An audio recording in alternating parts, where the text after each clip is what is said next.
हरगुर का पाया सह सिद्धि मन बदियां बधाइयां राग रतन प्रभात करिया शब्द गावण आइया शब्द उता गाओ हरि केरा मन जिन्नी वसाया कहे नानक आनंद होआ सतगुरु मैं पाया ए मन मेरिया तू सदा रो हर नाले हर नालो तू मन मेरे दूसरा बेसारना अंगीकारो करे तेरा काज सब सवारना सबना गला सबना स्वामी सुख मन बसारे कहे नानक मन मेरे सदा रो हर नाले साचे साहिबा क्या नाई करते रह करता तेरा सब जय दे सो पावे सदा सब सदा तेरी नाम मन बसावे नाम जिन के मन बसिया बाजे शब्द कनेरे कहे नानक सच्चे साहिब क्या नाई करते रह सच्चा नाम मेरा आधार साच नाम आधार मेरा जन भुखा सब गवाइया कल शाम सुख मनाए बसिया जन इच्छा सब पुजाइया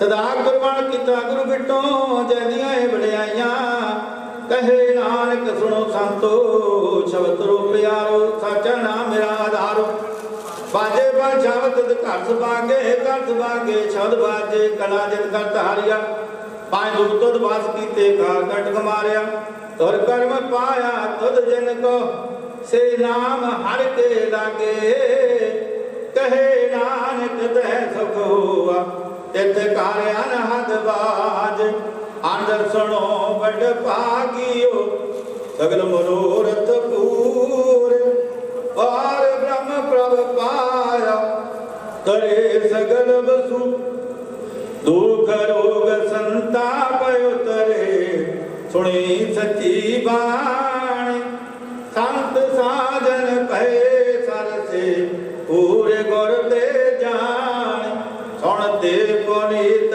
कहते पवित्र सतगुर रहया भरपूरे बिनवंत नानक गुर चरण लागे वाजे अनहद तू पवन गुरु पाणी पिता माता तरत महत जब सरात दुर्गाई दाया हिलै सगल जगत जगे आइया बुरियाया बाते धर्म दूर करमी आपो अपनी के नेड़े के दूर जिनी नामत आया गए मसकत काल नानक ते मुख उजले कीर्ति छुट्टी नाल वाहिगुरू जी का खालसा वाहिगुरू वाहिगुरू तीने दातन वारन हारा दुखन दा सुखरास ताकू कितना को लागे जाकी प्रभ आगे अरदास एक ओंकार श्री वाहिगुरु जी की फतेह श्री भगवती जी सहाय वार श्री भगवती जी की पातशाही दसवें प्रथम भगवती सिमरन गुरु नानक ले ते आए फिर अंगद गुरु ते अमरदास रामदास से हुए सहाय अर्जन हर गोबिंद सिमरो श्री हर राय श्री हर कृष्ण ते आया जग जिथे सब दुख जाए तेग बहादुर सिमरिया घर नाम दे आवे धाए सब थाई होए जी सहाय दसवें पातशाह साहिब श्री गुरु गोबिंद सिंह महाराज जी सब थाई हुए जी सहाय दसों पातशाहों के स्वरूप श्री गुरु ग्रंथ साहिब जी के पाठ दर्शन दीदार का ध्यान कर खालसा साहिब बोलो जी पंज प्यारे चार साहिबजादे 40 पूते हठियां जपियां तपियां जिन्हां नाम जपिया वंड के छकिया देख चलाए तेग वाहे दे के अंडट कीता जिन्हां प्यारियां सजारियां दी कमाई दा ध्यान कर खालसा साहिब बोलो जी पंजा तख्ता सरबत गुरुद्वारे का ध्यान कर खालसा साहिब बोलो जी प्रथमे सरबत खालसा जी की अरदास है जी सरबत खालसा जी को ओ वाहिगुरू चित आवे चित नामन का सदका सर्व सुख होए जहाँ जहाँ खालसा जी साहिब ताता रक्षा रहता देख देख फतेह करत खालसा जी के बोल बाले बोलो जी। सिखा नो सिखी दान, केस दान, रह दान, विवेक दान, भरोसा दान, गुस्सा दान, दाना सरदान, नाम दान। श्री अमृतसर जी के दर्शन, इशनान, चौकियां, झंडे, गुंगे, जुग जुग टल। धर्म का जयकार, खालसा जी सर बोलो जी। आप जी ने सिखा का मन नीवा, मत उच्ची, मत पद के राचे आप अकाल पुरख वाहिगुरु। हे अकाल पुरख अपने पंथ दे सदा सहाय दा तार जियो। श्री ननकाना साहिब ते होर गुरुद्वारियां गुरधामां दे जिन्हां नूं पंथ तो विछोड़िया गया खुले दर्शन दीदार ते सेवा संभाल दा दान खालसा जी नूं बख्शो जी। हिंद मारियां दे मान दे तानियां दे तान दे उल्टियां दी उल्ट दे आसरियां दे आसरे। धन धन धन सतगुरु नानक देव महाराज जी। धन धन धन श्री गुरु गोबिंद सिंह महाराज जी। धन धन धन श्री गुरु ग्रंथ साहिब महाराज जी सच्चे पातशाह। आप जी के चरणों के विच अरदास बेनती जोदरी है। धन धन धन कौमी शहीद शहीद बाबा नत्था सिंह जी दे पावन अस्थानां दे सच्चे पातशाह। आप जी के दर करदियां प्रीतमान समूह इलाका निवासी संगतां वल्लों अते आप जी के दर करदियां प्रीतमान संगतां देशां प्रदेशां दे विच वसदे होए आप जी के बच्चों वल्लों आप जी के परिवारां वल्लों आप जी दीयां संगतां वल्लों सालाना दिहाड़ियां दीयां खुशियां नूं मुख रखदे होए परसों रोज तो लैके धुरकी बाणी आई तन सगदी चंत मटाई गुरबाणी दे श्री जपजी साहिब समेत श्री अखंड जाप आरंभ करवाए गए। आप जी की कृपा के नाल आप जी की रहमत के नाल निर्विघ्नता सहित भोग पाए गए। कृपा करनी सच्चे पातशाह दसां दे विच अंग संग सहाई होना आउण वाले दुखा कलेशां काल कंटकां दा नाश करना अपने चरणों का प्यार बख्शना गुरसिੱਖੀ नाम बख्शना नाम दान बख्शना भोग दियां खुशियां नूं मुख रखते हुए आप जी दे दर करदियां प्रीतमान परिवारां वल्लों संगतां वल्लों आप जी नूं सोहणे ਜਿਹੇ पोशाके पहनाए गए हैं। कृपा करो अंगीकार करो जिस तरह आप नूं शोभनीक हो रहे हैं दासां दे लोक परलोक दे विच परदे कजने चढ़दियां कला बख्शियां आप जी दीयां बख्शियां होईयां रस्तां वस्तां दे विचों आप जी दे हजूर कड़ा प्रशादियां देगां सजा के हाजिर कीतियां। कृपा करो प्रवान करो आपने दाते प्रवान होया प्रसाद संगतां दे विच वरते जो भी जी सके सो आपदा ही नाम जपे। जिन्हां भंडारे दे विचों भंडारे सज के आ जावे भंडारे भरपूर करने चढ़दियां कला बख्शनियां काल कंटक दूर करने। आप जी दे ग्रंथी सिंहां वास्ते सच्चे पातशाह वस्त्र हाजिर कीते गए माया हाजिर कीती गई। जिन्हां खजाने भंडारे दे विचों खजाने भंडारे लाए हन खजाने भंडारे भरपूर करने चढ़दियां कला बख्शनियां काल कंटक दूर करने।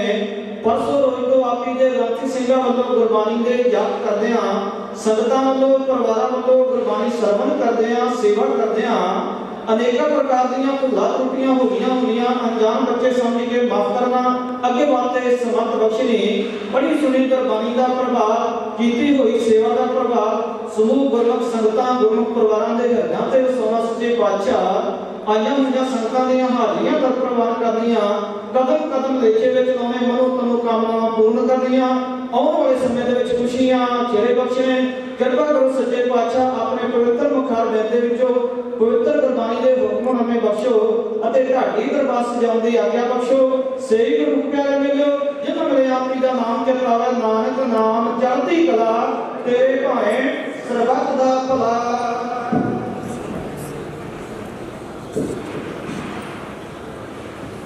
वाहिगुरू जी का खालसा वाहिगुरू जी की फतेह। दोहरा गया पई अकाल की तबे चलायो सब सिखन को हुक्म है गुरु मान्यो। गुरु ग्रंथ जी मान्यो प्रगट गुरां के जो प्रभ को मिल बोझ है खोज शब्द में राज करेगा खालसा आकी रहेगा। खुआर हुए सब मिलेंगे बचे शरण जो वाहिगुरु नाम जहाज है चले से उतरे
हर काम करावण आया राम तलत सुहावी ताल सुहावा बेच अमृत जल छाया राम सतनाम श्री वाहिगुरु साहिब जी सोरठ महला पंजवा गौरपूरे कृपा धारी प्रभुरी लोज हमारी कारिशना ग्रह आए आनंद मंगल सुख पाए गौरपूरे कृपा धारी प्रभुरी लोज हमारी कारिशना ग्रह आए आनंद मंगल सुख पाए संत हो राम नाम नित करिए उठत बैठत हर हर ध्याइए आनंदना सुखित करिए संत का मार्ग धर्म की पौड़ी कोवड़ भागी पाए जन्म के खिलखना से हर चरणी चित लाए और तुत करो सदा प्रभ अपने जन पूरी कर राखी जी जंत सब भय पवित्रा सतगुर की सच साखी विघ्न विनाशन सब दुख नाशन सतगुर नाम दिलाया खोए पाप भय सब पावना जन नानक सुख कर आया विघ्न विनाशन सब दुख नाशन सतगुर नाम दिलाया खोए पाप भय सब पावना जन नानक सुख कर आया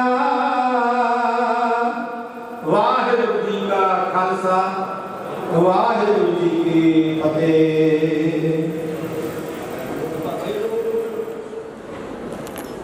जो गुरमुख संगता ਧੰਨ ਧੰਨ ਸ੍ਰੀ ਗੁਰੂ ਗ੍ਰੰਥ ਸਾਹਿਬ ਜੀ ਦੇ ਪਾਵਨ ਚਰਨਾਂ ਦੇ ਵਿੱਚ ਬੈਠ ਕੇ ਪਰਸੋਂ ਰੋਜ਼ ਤੋਂ ਲੈ ਕੇ ਧੁਰਕੀ ਬਾਣੀ ਆਈ ਤਾਂ ਸੰਗਤ ਚੰਤ ਮਟਾਈ ਪਾਵਨ ਗੁਰਬਾਣੀ ਦੇ ਸੰਗਤਾਂ ਨੇ ਜਪ ਕੀਤੇ ਨੇ। ਗੁਰਮੁਖ ਸੰਗਤਾਂ ਵੱਲੋਂ ਸਤਿਗੁਰਾਂ ਦੇ ਪਾਵਨ ਚਰਨਾਂ ਦੇ ਵਿੱਚ ਹਾਜ਼ਰੀਆਂ ਭਰ ਕੇ ਪਰਸੋਂ ਰੋਜ਼ ਤੋਂ ਲੈ ਕੇ ਸਾਡੀ ਸੰਗਤ ਪਾਇਆ ਭਾਗ ਹੀਨ ਪ੍ਰਮ ਚੋਟਾ ਕਾਲ ਬਿਨ ਭਾਗਾ ਸਾ ਸੰਗ ਨਾ ਲੱਭੇ ਬਿਨ ਸੰਗਤ ਮੈਲ ਭਰੀਜੈ ਜੀਓ। ਸੰਗਤ ਦੇ ਵਿੱਚ ਆ ਕੇ ਕੁਝ ਕੁ ਸਮੇਂ ਨੂੰ ਸਫਲਿਆ ਬਣਾ ਰਹੇ ਹੋ, ਜੀਵਨ ਦਾ ਲਾਹਾ ਕੱਟ ਰਹੇ ਹੋ, ਵੱਡਿਆਂ ਭਾਗਾਂ ਵਾਲੇ ਹੋ। ਇਹ ਪਾਵਨ ਦਿਹਾੜੇ ਨੂੰ ਸੰਗਤਾਂ ਬੜੀ ਬੇਸਬਰੀ ਦੇ ਨਾਲ, ਬੜੇ ਚਾਵਾਂ ਦੇ ਨਾਲ, ਬੜੇ ਮਨਾਰਾਂ ਦੇ ਨਾਲ ਉਡੀਕਦੇ ਨੇ। ਉਹ ਚਾਹ ਤੇ ਮਨਾਰ ਪੂਰੇ ਹੋਏ ਨੇ। ਅੱਜ ਰੋਜ਼ ਉਹ ਪਾਵਨ ਦਿਹਾੜਾ ਹੋਇਆ ਜਿਸ ਪਾਵਨ ਦਿਹਾੜੇ ਨੂੰ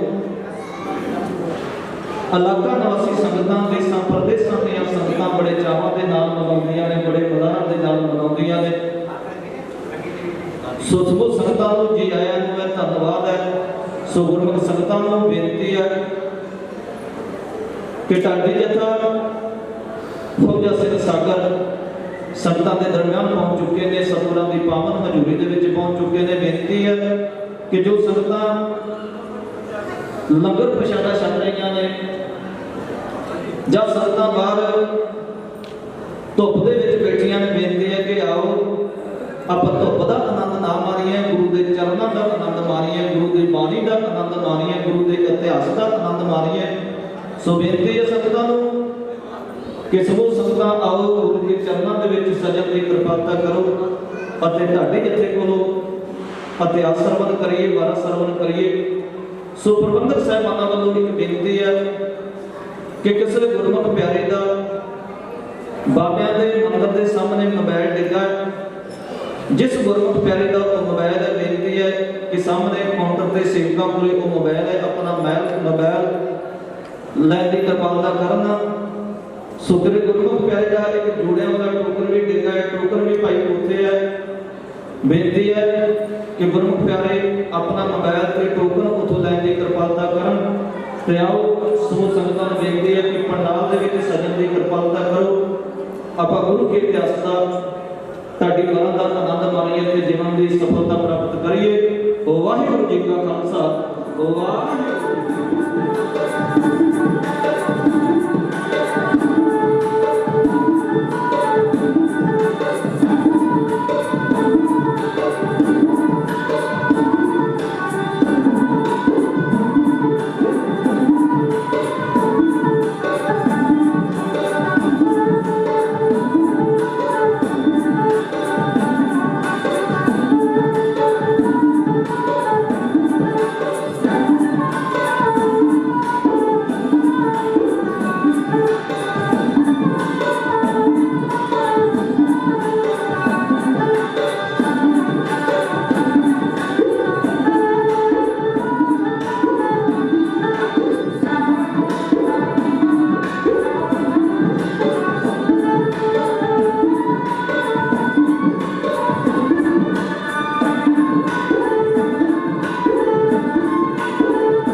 ਹੋ ਨਾ ਛੱਡੈ ਖੇਤ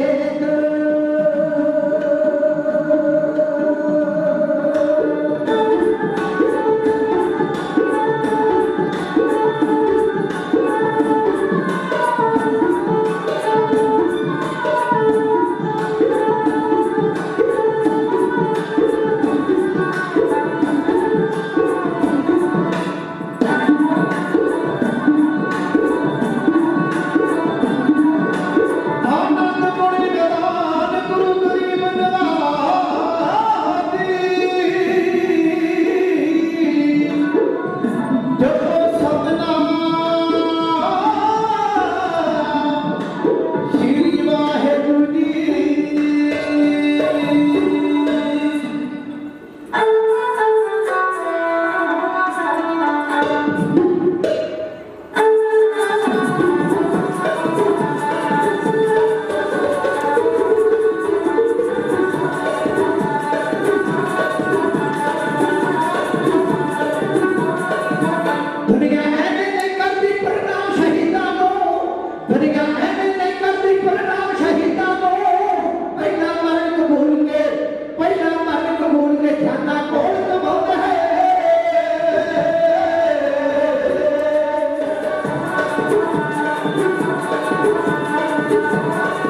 आपा वार पाया जिन्ना रुतबा शहीदी वाला, हासा सवार है जो सोध जवानियां।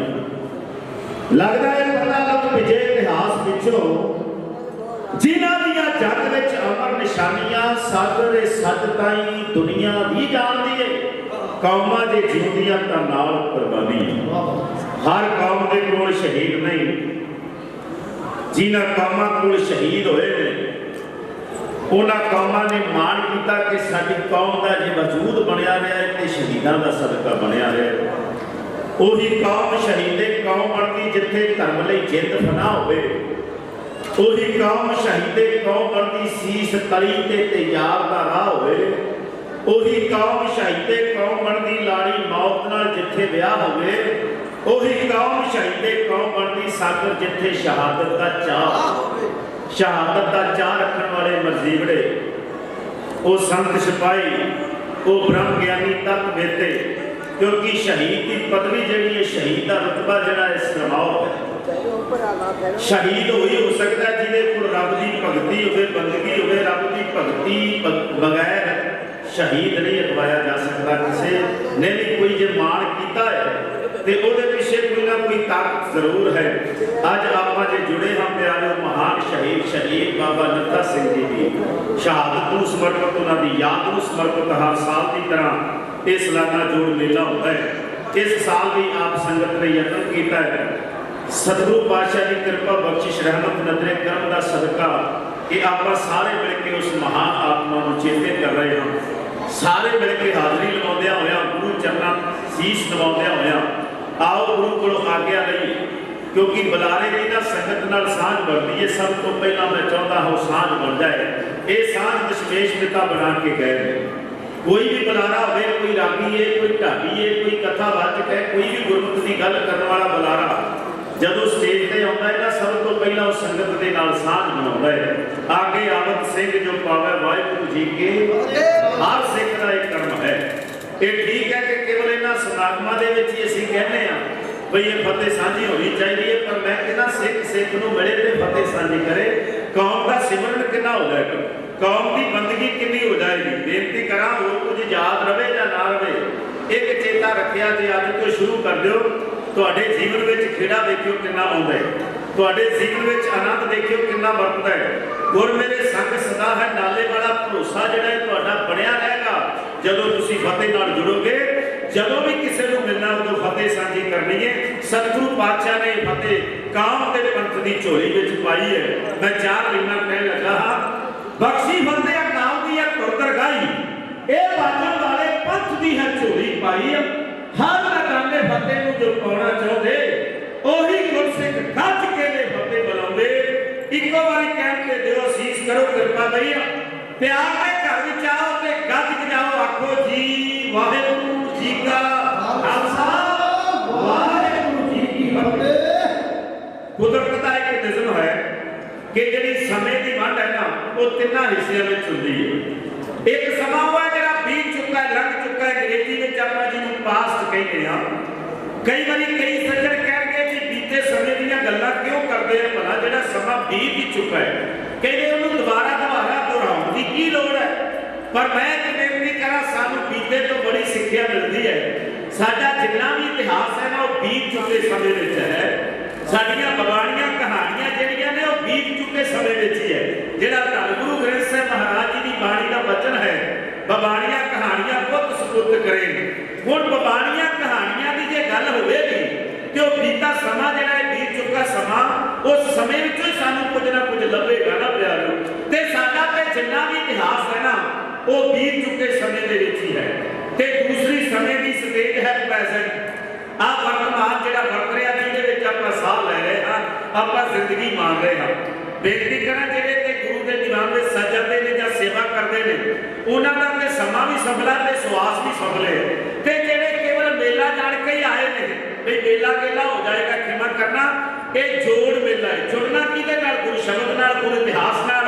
गुरु पातशाह ने साडे वास्ते सब कुछ ही लुटा दिता है। साडियां खुशियां रखण लई गुरु ने अपनियां कुर्बान कर दित्तियां। ते आओ थोड़ा जिहा जाणीए। बेनती करा भी जिहड़े इधर उधर मेला जाण के घूम फिर रहे हैं ना, तो आओ भाई लाहा लो। ये दिन साल बाद आउंदा है ਤੇ ਇੱਥੇ ਤੇ ਬੜੀਆਂ ਵੱਡੀਆਂ ਬਖਸ਼ਿਸ਼ਾਂ ਵਰਤ ਰਹੀਆਂ ਨੇ ਸ਼ਹੀਦਾਂ ਦੇ ਅਸਥਾਨ ਤੇ। ਦੁਨੀਆ ਦੀ ਹਰ ਦੌਲਤ ਹੁੰਦੀ ਹੈ, ਬੰਦਾ ਜੋ ਵੀ ਚਾਹੁੰਦਾ ਹੋਵੇ ਉਹਨੂੰ ਮਿਲ ਜਾਂਦਾ, ਪਰ ਭਾਵਨਾ ਵਿੱਚ ਭਰਮ ਨਹੀਂ ਧਰਮ ਚਾਹੀਦਾ। ਜੇ ਸ਼ਰਧਾ ਰੱਖਦੇ ਆ ਤੇ ਸਮਰਪਿਤ ਹੋ ਕੇ ਰੱਖੀਏ, ਐਵੇਂ ਸ਼ਰਧਾ ਵਿੱਚ ਸ਼ੰਕਾ ਜੀ ਨਾ ਹੋਵੇ ਬਈ ਪਤਾ ਨਹੀਂ ਮਿਲਣਾ ਕਿ ਨਹੀਂ ਮਿਲਣਾ। ਸੰਗਤ ਵਿੱਚ ਕੀਤੀ ਅਰਦਾਸ ਪ੍ਰਵਾਨ ਹੁੰਦੀ ਹੈ। ਹਮੇਸ਼ਾ ਕਿਉਂ ਕਹਿੰਦੇ ਆਪਾਂ ਬਈ ਕਿਸੇ ਰੱਬ ਦੇ ਪਿਆਰੇ ਕੋਲੋਂ, ਕਿਸੇ ਸੰਤ ਜਨ ਕੋਲੋਂ, ਕਿਸੇ ਸਾਧੂ ਕੋਲੋਂ ਅਰਦਾਸ ਕਰਾਈਏ? ਉਹਦਾ ਮਤਲਬ ਇਹ ਹੈ ਕਿ ਗੁਰੂ ਅਰਜਨ ਸਾਹਿਬ ਮਹਾਰਾਜ ਕਹਿੰਦੇ ਬੇਨਤੀ ਕਰੇ ਨਾ ਹੋਵੇ ਜਨ ਕੀ ਅਰਦਾਸ। ਸਤਿਗੁਰੂ ਨੇ ਇੱਕ ਸ਼ਰਤ ਰੱਖ ਦਿੱਤੀ ਹੈ, ਕਹਿੰਦੇ ਅਰਦਾਸ ਬੇਨਤੀ ਨਹੀਂ ਜਾਂਦੀ, ਪਰ ਜਿਹੜਾ ਜਨ ਬਣ ਕੇ ਕਰੇ, ਜਨ ਬਣ ਕੇ ਕਰੀਏ ਅਰਦਾਸ ਤੇ ਉਹ ਸਤਿਗੁਰੂ ਪਾਤਸ਼ਾਹ ਜ਼ਰੂਰ ਸੁਣਦਾ ਹੈ। ਤੇ ਜਨ ਕੌਣ ਹੈ? ਜਣਾ ਖਣਾ ਨਹੀਂ, ਜਨ ਇੱਕ ਅਵਸਥਾ ਹੈ, ਉਹ ਸੰਗਤ ਵਿੱਚ ਬਣਦੀ ਹੈ। ਆਪਾਂ ਕਹਿੰਦੇ ਨਾ ਸੰਗਤ ਵਿੱਚ ਅਰਦਾਸ ਕਰੀਏ। ਆਓ ਬੇਨਤੀ ਕਰ ਰਿਹਾ ਹਾਂ ਬਈ ਜਿਹੜੇ ਸੇਵਾ ਕਰਦੇ ਹੋ, ਸੇਵਾ ਕਰਨ ਸੁਣਨਾ ਧਿਆਨ ਦੇਣਗੇ, ਉੱਥੇ ਵੀ ਲਾਹਾ ਲੈ ਸਕਦੇ ਆ। ਜੇ ਕੰਨ ਇੱਧਰ ਹੋਣਗੇ, ਧਿਆਨ ਇੱਧਰ ਹੋਵੇਗਾ, ਹੱਥ ਸੇਵਾ ਕਰ ਰਹੇ ਹੋਣਗੇ, ਤੇ ਮੇਰੇ ਖਿਆਲ ਦੇ ਅੰਦਰ ਸੇਵਾ ਕਰਨ ਵਾਲੇ ਗੁਰਮੁਖ ਪਿਆਰੇ ਵੀ ਲਾਹਾ ਲੈ ਲੈਣਗੇ। ਜਿੱਥੇ ਜਿੱਥੇ ਜੋ ਵੀ ਸੇਵਾ ਕਰ ਰਹੇ ਉਹ ਸੇਵਾ ਕਰੇ। ਪਰ ਜਿਹੜੇ ਇੱਧਰ ਉੱਧਰ ਵਿਹਲੇ ਘੁੰਮ ਫਿਰ ਰਹੇ ਨੇ, ਉਹਨਾਂ ਨੂੰ ਮੇਰੀ ਬੇਨਤੀ ਹੈ ਕਿ ਆਓ ਇਸ ਦਰਬਾਰ ਦੀ ਜਿਹੜੀ ਸ਼ਾਨ ਹੈ ਨਾ, ਉਹ ਸੰਗਤ ਕਰਕੇ ਹੀ ਬਣੇਗੀ। ਭਾਵੇਂ ਕਿ ਇਹ ਇਲਾਕੇ ਦਾ ਮੰਨਿਆ ਹੋਇਆ ਜੋੜ ਮੇਲਾ ਹੈ, ਕਿਹੜਾ ਢਾਡੀ ਕਿਹੜਾ ਕਵੀਸ਼ਰ ਹੈ ਜਿਹਨੇ ਇਸ ਸਟੇਜ ਤੋਂ ਸੇਵਾ ਨਾ ਕੀਤੀ ਹੋਵੇ? ਪਿਆਰਿਓ, ਤੁਸੀਂ ਨਾਮੀ ਜਥੇ ਬੁਲਾਉਂਦੇ ਹੋ ਹਰ ਸਾਲ, ਕਿਉਂਕਿ ਇਲਾਕੇ ਦਾ ਉਹ ਸਥਾਨ ਹੈ, ਇਹ ਉਹ ਜੋੜ ਮੇਲਾ ਹੈ ਜਿਸ ਜੋੜ ਮੇਲੇ ਦਾ ਇਤਿਹਾਸ ਜਿਹੜਾ ਹੈ ਉਹ ਬਹੁਤ ਪੁਰਾਣਾ ਹੋ ਚੁੱਕਾ ਹੈ। ਔਰ ਇਤਿਹਾਸ ਨੂੰ ਦੁਬਾਰਾ ਦੁਹਰਾ ਦਈਏ ਤੇ ਉਹ ਨਵਾਂ ਹੋ ਜਾਂਦਾ ਹੈ। ਮੈਂ ਬੇਨਤੀ ਕਰ ਰਿਹਾ ਸੀ ਬਈ ਸਮੇਂ ਦੀ ਜਿਹੜੀ ਸਟੇਜ ਹੈ ਇਹ ਵਰਤਮਾਨ ਵਰਤ ਰਿਹਾ ਦੂਜੀ ਸਟੇਜ ਹੈ, ਔਰ ਇੱਕ ਸਮਾਂ ਹੈ ਆਉਣ ਵਾਲਾ। ਤੇ ਕਈ ਸੱਜਣੇ ਵੀ ਕਹਿੰਦੇ ਜੀ ਆਉਣ ਵਾਲੇ ਸਮੇਂ ਦਾ ਕਿਸੇ ਨੂੰ ਕੁਝ ਨਹੀਂ ਪਤਾ ਹੁੰਦਾ। ਮੈਂ ਕਹਿੰਦਾ ਆਉਣ ਵਾਲੇ ਸਮੇਂ ਦਾ ਪਤਾ ਹੁੰਦਾ ਹੈ, ਉਹਨਾਂ ਗੁਰਮੁਖ ਪਿਆਰਿਆਂ ਨੂੰ ਪਤਾ ਹੁੰਦਾ ਜਿਨ੍ਹਾਂ ਨੂੰ ਇਹ ਸੋਚ ਲੈ ਕੇ ਜਿਹੜੇ ਤੁਰਦੇ ਆ ਕਿ ਆਉਣ ਵਾਲੇ ਸਮੇਂ ਦੀ ਜਿਹੜੀ ਤਸਵੀਰ ਹੈ ਨਾ ਉਹ ਵਰਤਮਾਨ ਵਿੱਚ ਤਿਆਰ ਹੋ ਜਾਂਦੀ ਹੈ। ਤੁਸੀਂ ਦਾਨੇ ਸੱਜਣ ਸਾਹਮਣੇ ਬੈਠੇ ਹੋ, ਇੱਕ ਬੇਨਤੀ ਕਰਾਂ, ਬੀਤੇ ਤੋਂ ਸਿੱਖਿਆ ਲਈਏ ਬਈ ਸਾਡੇ ਵੱਡੇ ਪੁਰਖੇ ਕੀ ਕਰਦੇ ਰਹੇ, ਤੇ ਵਰਤਮਾਨ ਵਿੱਚ ਆਪਾਂ ਵੀ ਉਹ ਕੋਸ਼ਿਸ਼ ਕਰੀਏ ਕਿ ਸਾਡੇ ਕੌਮ ਦੀ ਭਵਿੱਖ ਦੀ ਤਸਵੀਰ ਚੰਗੀ ਹੋਵੇ, ਤੇ ਆਉਣ ਵਾਲੇ ਸਮੇਂ ਦੀ ਤਸਵੀਰ ਜਿਹੜੀ ਹੈ ਨਾ ਉਹ ਵਰਤਮਾਨ ਵਿੱਚ ਹੀ ਤਿਆਰ ਹੋ ਜਾਂਦੀ ਹੈ। ਜੇ ਅੱਜ ਚੰਗਾ ਕਰਾਂਗੇ ਤੇ ਚੰਗਾ ਹੀ ਵੇਖਾਂਗੇ। ਕਹਿੰਦੇ ਜੇ ਚੰਗਾ ਬੀਜਿਆ ਜਾਏ ਤੇ ਚੰਗਾ ਵੱਢਿਆ ਜਾਂਦਾ ਹੈ। ਪਿਆਰੇ, ਆਉਣ ਵਾਲੇ ਸਮੇਂ 'ਚ ਜੇ ਬੀਜਾਂਗੇ ਚੰਗਾ ਤੇ ਚੰਗਾ ਵੱਢਾਂਗੇ। ਖਿਮਾ ਕਰਨਾ, ਜੇ ਅੱਜ ਚੰਗੀ ਸੋਚ ਲੈ ਕੇ ਤੁਰਾਂਗੇ, ਆਉਣ ਵਾਲੇ ਸਮੇਂ ਦੀ ਉਹ ਇੱਕ ਤਸਵੀਰ ਬਣ ਜਾਏਗੀ। ਆਖੋ ਸਤਿਨਾਮ ਸ੍ਰੀ ਵਾਹਿਗੁਰੂ। ਪ੍ਰਬੰਧਕ ਜਨਾਂ ਨੂੰ, ਕਿਉਂਕਿ ਬੜੇ ਸਿਆਣੇ ਬੜੇ ਦਾਨੇ ਸੱਜਣ ਗੁਰਮੁਖ ਪਿਆਰੇ ਹੈ ਜਿਨ੍ਹਾਂ ਨੇ ਇਸ ਜੋੜ ਮੇਲੇ ਦੀ ਰੂਪਰੇਖਾ ਬਹੁਤ ਸੋਹਣੀ ਬਣਾਈ ਔਰ ਥਾਂ ਪਰ ਥਾਂ। ਔਰ ਵੱਡੀ ਗੱਲ ਇਹ ਕਿ ਨੌਜਵਾਨਾਂ ਨੂੰ ਉਤਸ਼ਾਹਿਤ ਕੀਤਾ। ਅੱਜ ਲੋੜ ਹੈ ਇਹਨਾਂ ਪ੍ਰੋਗਰਾਮਾਂ ਵਿੱਚ, ਇਹਨਾਂ ਸਮਾਗਮਾਂ ਵਿੱਚ, ਧਾਰਮਿਕ ਅਦਾਰਿਆਂ ਵਿੱਚ, ਧਾਰਮਿਕ ਸੰਸਥਾਵਾਂ ਦੇ ਵਿੱਚ ਅਸੀਂ ਨੌਜਵਾਨਾਂ ਨੂੰ ਅੱਗੇ ਲਾ ਕੇ ਤੋਰੀਏ, ਕਿਉਂਕਿ ਸਿੱਖੀ ਤਾਂ ਹੀ ਆਏਗੀ ਨਾ ਜੇ ਕੋਲ ਸੇਵਾ ਹੋਵੇਗੀ। ਤੇ ਮੈਂ ਵੇਖ ਰਿਹਾ ਸੀ ਬੜੇ ਪਿਆਰ ਨਾਲ, ਬੜੇ ਚਾਅ ਨਾਲ, ਬੜੇ ਉਦਮ ਨਾਲ, ਬੜੇ ਉਤਸ਼ਾਹ ਨਾਲ, ਬੜੀ ਲਗਨ ਨਾਲ, ਬੜੇ ਪ੍ਰੇਮ ਪ੍ਰਤੀਤ ਦੇ ਨਾਲ ਨੌਜਵਾਨ ਵੀਰ ਸੇਵਾ ਨਿਭਾ ਰਹੇ ਨੇ, ਤੇ ਸੇਵਾ ਵਿੱਚੋਂ ਸਿੱਖੀ ਇੱਕ ਦਿਨ ਜ਼ਰੂਰ ਮਿਲ ਜਾਏਗੀ। ਮੈਂ ਬੇਨਤੀ ਕਰਾਂ, ਪਹਿਲਾ ਸਬਜੈਕਟ ਹੀ ਸੇਵਾ ਹੈ। ਜੇ ਸੇਵਾ ਨਹੀਂ ਤੇ ਸਿੱਖੀ ਨਹੀਂ। ਕਈ ਵਾਰੀ ਅਸੀਂ ਸਿੱਖੀ ਦਾ ਮਾਣ ਕਰਦੇ, ਸਾਡੇ ਕੋਲ ਸੇਵਾ ਨਹੀਂ ਹੁੰਦੀ, ਉਹ ਸਿੱਖੀ ਜਾਂਦੀ ਨਹੀਂ। ਆਓ ਮਾਣ ਕਰੀਏ ਕਿ ਸਤਿਗੁਰੂ ਪਾਤਸ਼ਾਹ ਸਾਡੇ ਤੇ ਤਰੁੱਠੇ ਨੇ, ਅੱਜ ਸਾਨੂੰ ਇਹ ਸਮਾਂ ਮਿਲਿਆ, ਇਹ ਸਮਾਂ ਲੇਖੇ ਵਿੱਚ ਲੱਗ ਜਾਏ, ਆਉਣ ਵਾਲੇ ਸਮੇਂ ਦੀ ਤਸਵੀਰ ਬਣ ਜਾਏ। ਇੱਕ ਵਾਰੀ ਸਾਰੇ ਮਿਲ ਕੇ ਸੰਗਤੀ ਰੂਪ ਵਿੱਚ ਰਚਨਾ ਕਰੋ ਪਵਿੱਤਰ। ਆਖੋ ਜੀ ਸਤਿਨਾਮ ਸ੍ਰੀ ਵਾਹਿਗੁਰੂ। ਜਿੱਥੇ ਤੁਸੀਂ ਮਹਾਨ ਉਸ ਸ਼ਹੀਦ ਨੂੰ ਯਾਦ ਕਰ ਰਹੇ ਹੋ ਨਾ, ਇੱਕ ਮੈਂ ਬੇਨਤੀ ਕਰਾਂ, ਅੱਜ ਦਾ ਜਿਹੜਾ ਦਿਨ ਹੈ ਬੜਾ ਮਹਾਨ ਦਿਨ ਹੈ। ਦਿਨ ਤੇ ਸਾਰੇ ਮਹਾਨ ਹੁੰਦੇ ਨੇ, ਪਰ ਇਤਿਹਾਸ ਦੇ ਪੱਖੋਂ ਮੈਂ ਕਹਿ ਰਿਹਾ ਹਾਂ ਕਿ ਅੱਜ ਉਸ ਯੋਧੇ ਦਾ, ਅੱਜ ਉਸ ਸੂਰਬੀਰ ਦਾ, ਅੱਜ ਉਸ ਸੰਤ ਸਿਪਾਹੀ ਦਾ, ਅੱਜ ਉਸ ਜਰਨੈਲ ਦਾ, ਅੱਜ ਕਲਗੀਧਰ ਪਾਤਸ਼ਾਹ ਗੁਰੂ ਗੋਬਿੰਦ ਸਿੰਘ ਮਹਾਰਾਜ ਜੀ ਦੇ ਪੁੱਤ ਦਾ, ਜਿਹਨੇ ਆਪਣੇ ਪ੍ਰਾਣ ਦੀ ਪੂਰਤੀ ਕਰਦਿਆਂ ਅਰਦਾਸ ਦੀ ਮਹੱਤਤਾ ਬਾਰੇ ਵੀ ਸਾਡੇ ਸਾਹਮਣੇ ਰੱਖ ਦਿੱਤੀ ਗੱਲ, ਤੇ ਨਾਲ ਦੀ ਨਾਲ ਖਿਆਲ ਕਰਿਓ 75 ਸਾਲ ਦੀ ਉਮਰ ਦੇ ਵਿੱਚ ਸ਼ਹੀਦੀ ਦੇ ਕੇ ਜਿਹਨੇ ਜ਼ਿੰਦਗੀ ਦੇ ਹਰ ਸਾਹ ਨੂੰ ਸਮਰਪਿਤ ਕੀਤਾ ਸਿੱਖੀ ਵਾਸਤੇ, ਉਹ ਜਥੇਦਾਰ ਬਾਬਾ ਦੀਪ ਸਿੰਘ ਦਾ ਅੱਜ ਜਨਮ ਦਿਹਾੜਾ ਹੈ। ਆਪ ਸੰਗਤ ਨੂੰ ਮੈਂ ਵਧਾਈ ਵੀ ਦਿੰਦਾ ਹਾਂ। ਧੰਨ ਧੰਨ ਧੰਨ ਜਨ ਆਇਆ, ਜਿਸ ਪ੍ਰਸਾਦ ਸਭ ਜਗਤ ਤਰਾਇਆ। ਜਨ ਆਵਨ ਕਾ ਹੈ ਸਵਾਓ, ਜਨ ਕਾ ਸੰਤ ਤਾਲਾ ਨਾਓ। ਆਪ ਮੁਕਤ ਮੁਕਤ ਕਰੇ ਸੰਸਾਰ, ਨਾਨਕ ਤਿਸ ਜਨ ਕੋ ਸਦਾ ਨਮਸਕਾਰ। ਨਮਸਕਾਰ ਹੈ ਉਸ ਮਹਾਨ ਆਤਮਾ ਨੂੰ। ਪ੍ਰੋਗਰਾਮ ਬਣ ਗਿਆ ਮੇਰਾ ਸਟੇਜ ਤੇ, ਮੈਂ ਸਾਥੀਆਂ ਨਾਲ ਸਲਾਹ ਕੀਤੀ, ਮੈਂ ਕਿਹਾ ਕਿੰਨਾ ਚੰਗਾ ਹੋਵੇ ਕਿ ਜਿਹੜਾ अज का दिन है बाबा दीप सिंह का जन्म दिहाड़ा ते इस दिन को समर्पित ही आप इतिहास रखिए।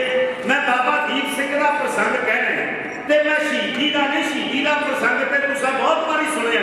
मैं बाबे दीप सिंह का पहला जीवन विचार है, सानू पता नहीं, असीं ते केवल ये सुनते हैं भाई अबदाली ने अपने सैनापति को कहा भाई सचखंड श्री हरिमंदिर साहिब भगती ते शक्ति अकाल तख्त साहिब जी सिखा के स्रोत है इन्होंने मिटा दिता जाए। जहार खान दी फौजा नाल लड़दे होया कहते बाबा दीप सिंह गोलवड़ के मैदान में शहीद हो गया। असी इन्ना की जानते हैं कि साबो की तलवंडी दमदमा साहब खबर मिलती है कि बाबा दीप सिंह की जत्था लेके तुरते हैं। गिनती 520 है, इतों तक आते तरनताਰਨ साहब तक पहुंचते हैं। गिनती इतिहासकारों ने 10,000 दस दी है। 500 लैके तुरया सी बाबा, पर सिर तली ते रखने वाले जोधे मरजीवड़े जिन्हों ने सुनिया जथेदार बाबा दीप सिंह जी चले ने हरमंदिर साहब को आजाद कराने वास्ते, उन्होंने गिनती फिर तरनताਰਨ साहब पहुंचते गोलवड़ के मैदान में जाते 10,000 तक हो गई सी। असी केवल यही प्रसंग सुनते हैं। मैं बेनती करा, मैं ये प्रसंग नहीं कहना, मैं जथेदार बाबा दीप सिंह के जन्म नाल ते उन्होंने जीवन नाल जुड़िया हुई कुछ ऐसिया घटनावां तुहाडे नाल साझियां करांगा जिहड़ियां तुसां बिल्कुल नहीं सुनिया होणगियां। जथेदार बाबा दीप सिंह के बड़े पुरखे जिहड़े कदों इन्होंने सिक्खी धारण की, ये सारा प्रसंग कौन सी इन्हां दा वड्डा जिन्हें सतगुरु गुरु अमरदास को सिक्खी प्राप्त किया, ਉਹਦਾ नाम है भाई डल्ला जी। ख्याल करो ये सारी पंसावली मैं तुहाडे नाल साझी करनी है। एक बार सारे मिलकर रचना करो पवित्र आखो जी सतनाम श्री वाहिगुरू। धन गुरु अमरदास जी के चरणों में एक सिख आया, ਇਹਦਾ नाम है डल्ला। ਇਹਨੇ सतगुरु गुरु अमरदास जी के चरणों में जसा चक्र भेटा रखी ते सतगुरु पातशाह के चरणों में भेटा रख के ਇਹਨੇ एक मंग रखी, सतगुरु जी मैनू सिक्खी की दात दो। एक बेनती करा गुरमुखो, असी अपनी लोड़ा वास्ते बड़ा कुछ मंगते हैं, विरला ही कोई होगा ना जिहड़ा सिक्खी की दात मंगता हो। असी तो अपने लिए मंगते तो कुल वास्ते की मंगनी प्यार, असी तो अपने वास्ते सिक्खी नहीं मंगते, असी अपनी कुल वास्ते सिक्खी की मंगनी। पर भाई डल्ला ने अपने वास्ते भी सिक्खी मंगी ते अपनी कुल वास्ते भी ये दात मंगी। सतगुरु पातशाह कहने लगे डलिया, ये डलिया मैं ना जो वरत रहा अपनी जबान तो ये तुसीं नाम बहुत बारी सुनिया होगा, पर मैं किहड़े डल्ले की गल कर लगा बाबा दीप सिंह का वड्डा होया जिन्हें सब तो पहला सिक्खी धारण की गुरु अमरदास जी के वेले। ये वो डल्ला है जिहदा इतिहास साडे सामने है। भाई डल्ले का पुत्र होया जे भाई घड़ियां, इहने भी सिक्खी लई और जो बचन सी पिता गुरु दे वो पिता गुरु दे बचन कमाउंदिया होया अक्सर प्यारो सिक्खी में परिपक्व होकर सिक्खी की सेवा करता रहा। भाई डल्ले का पुत्र होया भाई घड़ियां ते भाई घड़िए का पुत्र होया जे भाई दुलचू। इतिहासकारों ने दुलची भी लिखिया दुलचू भी लिखे, दो नाम, पर इतिहास की बहुत ही महत्ता जिहड़ी है वो दुलची शब्द आया कि भाई डल्ला उसका पुत्र भाई घड़िया, भाई घड़िए का पुत्र जिहड़ा दुलची है ते दुलची दे पुत्र आगा इतिहासकार ने लिखा है कि करम सिंह जी होए ने, करम सिंह का पुत्र होया जे भगतू ते भाई भगतू के घर बाबा दीप सिंह का जन्म पऊ पिंड दी धरती है, जिला अमृतसर का इतिहास पिंड है। 14 माघ दिन सी, माघ महीने की 14 तरीक सी, मैं कह रहा 1739 विक्रमी संत बन गए। पहला विक्रमी संत बोल रहे चेते रखियो 1682 ईस्वी सन है ते अज जी 26 जनवरी है ना, जनवरी का महीना 26 दिन गया है। ये तरीका वादियां करदियां रहिंदियां, जिहड़ा जनवरी तो लैके दिसंबर तक साल है ना 365 दिनों का, जदों इन्हां तरीकों की गल करते इस साल की गल करते हैं तो आप 12 माह के मुताबिक चलते हैं, उदों फिर ये तरीका थोड़ियां बदल जांदियां। पर अगे जाके मैं जिक्र करना कि असीं 12 माह नूं ही अपनाउणा है, असीं देसी महीनों के मुताबिक तरीक चेते रखिए। अंग्रेजी बाहरी लोड़ है साडी जिहड़ी, ये बाहरी लोड़ है, दुनियावी लोड़ है, पर साडे बहुते जोड़ मेले जिहड़े है ना वो इतिहास के पक्ष तो वेखिया जाए तो वो 12 माह के मुताबिक नाल संबंधित देसी महीने दी तरीकों नाल संबंधित ने। और देसी महीने का मैं जिक्र किया, माघ का महीना है 14 दिन गया है। ये तिने तरीका मैं तुहाडे नाल साझियां कर रहा हाँ। विक्रमी संत भी बोले है, ईस्वी सन भी बोले है ते नानकशाही संमत 213 सिया जदों भगतू के घरे माता जीवनी की कुखों एक महान जोधे ने जन्म लिया। ਉਹਦੇ जन्म वेले जिहड़ा माहौल बहु पिंड बनया उस माहौल ਨੂੰ घाटी जथा इस शब्दां ਵਿੱਚ समझे। बहु पिंड जन्मिया महान सूरमा, महान सूरमा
ਇਹ ਬਚਨ ਗੁਰੂ ਅਮਰਦਾਸ ਜੀ ਨਾਲ ਭਾਈ ਡੱਲੇ ਦੇ ਸਾਹਮਣੇ ਹੋਏ ਸੀ।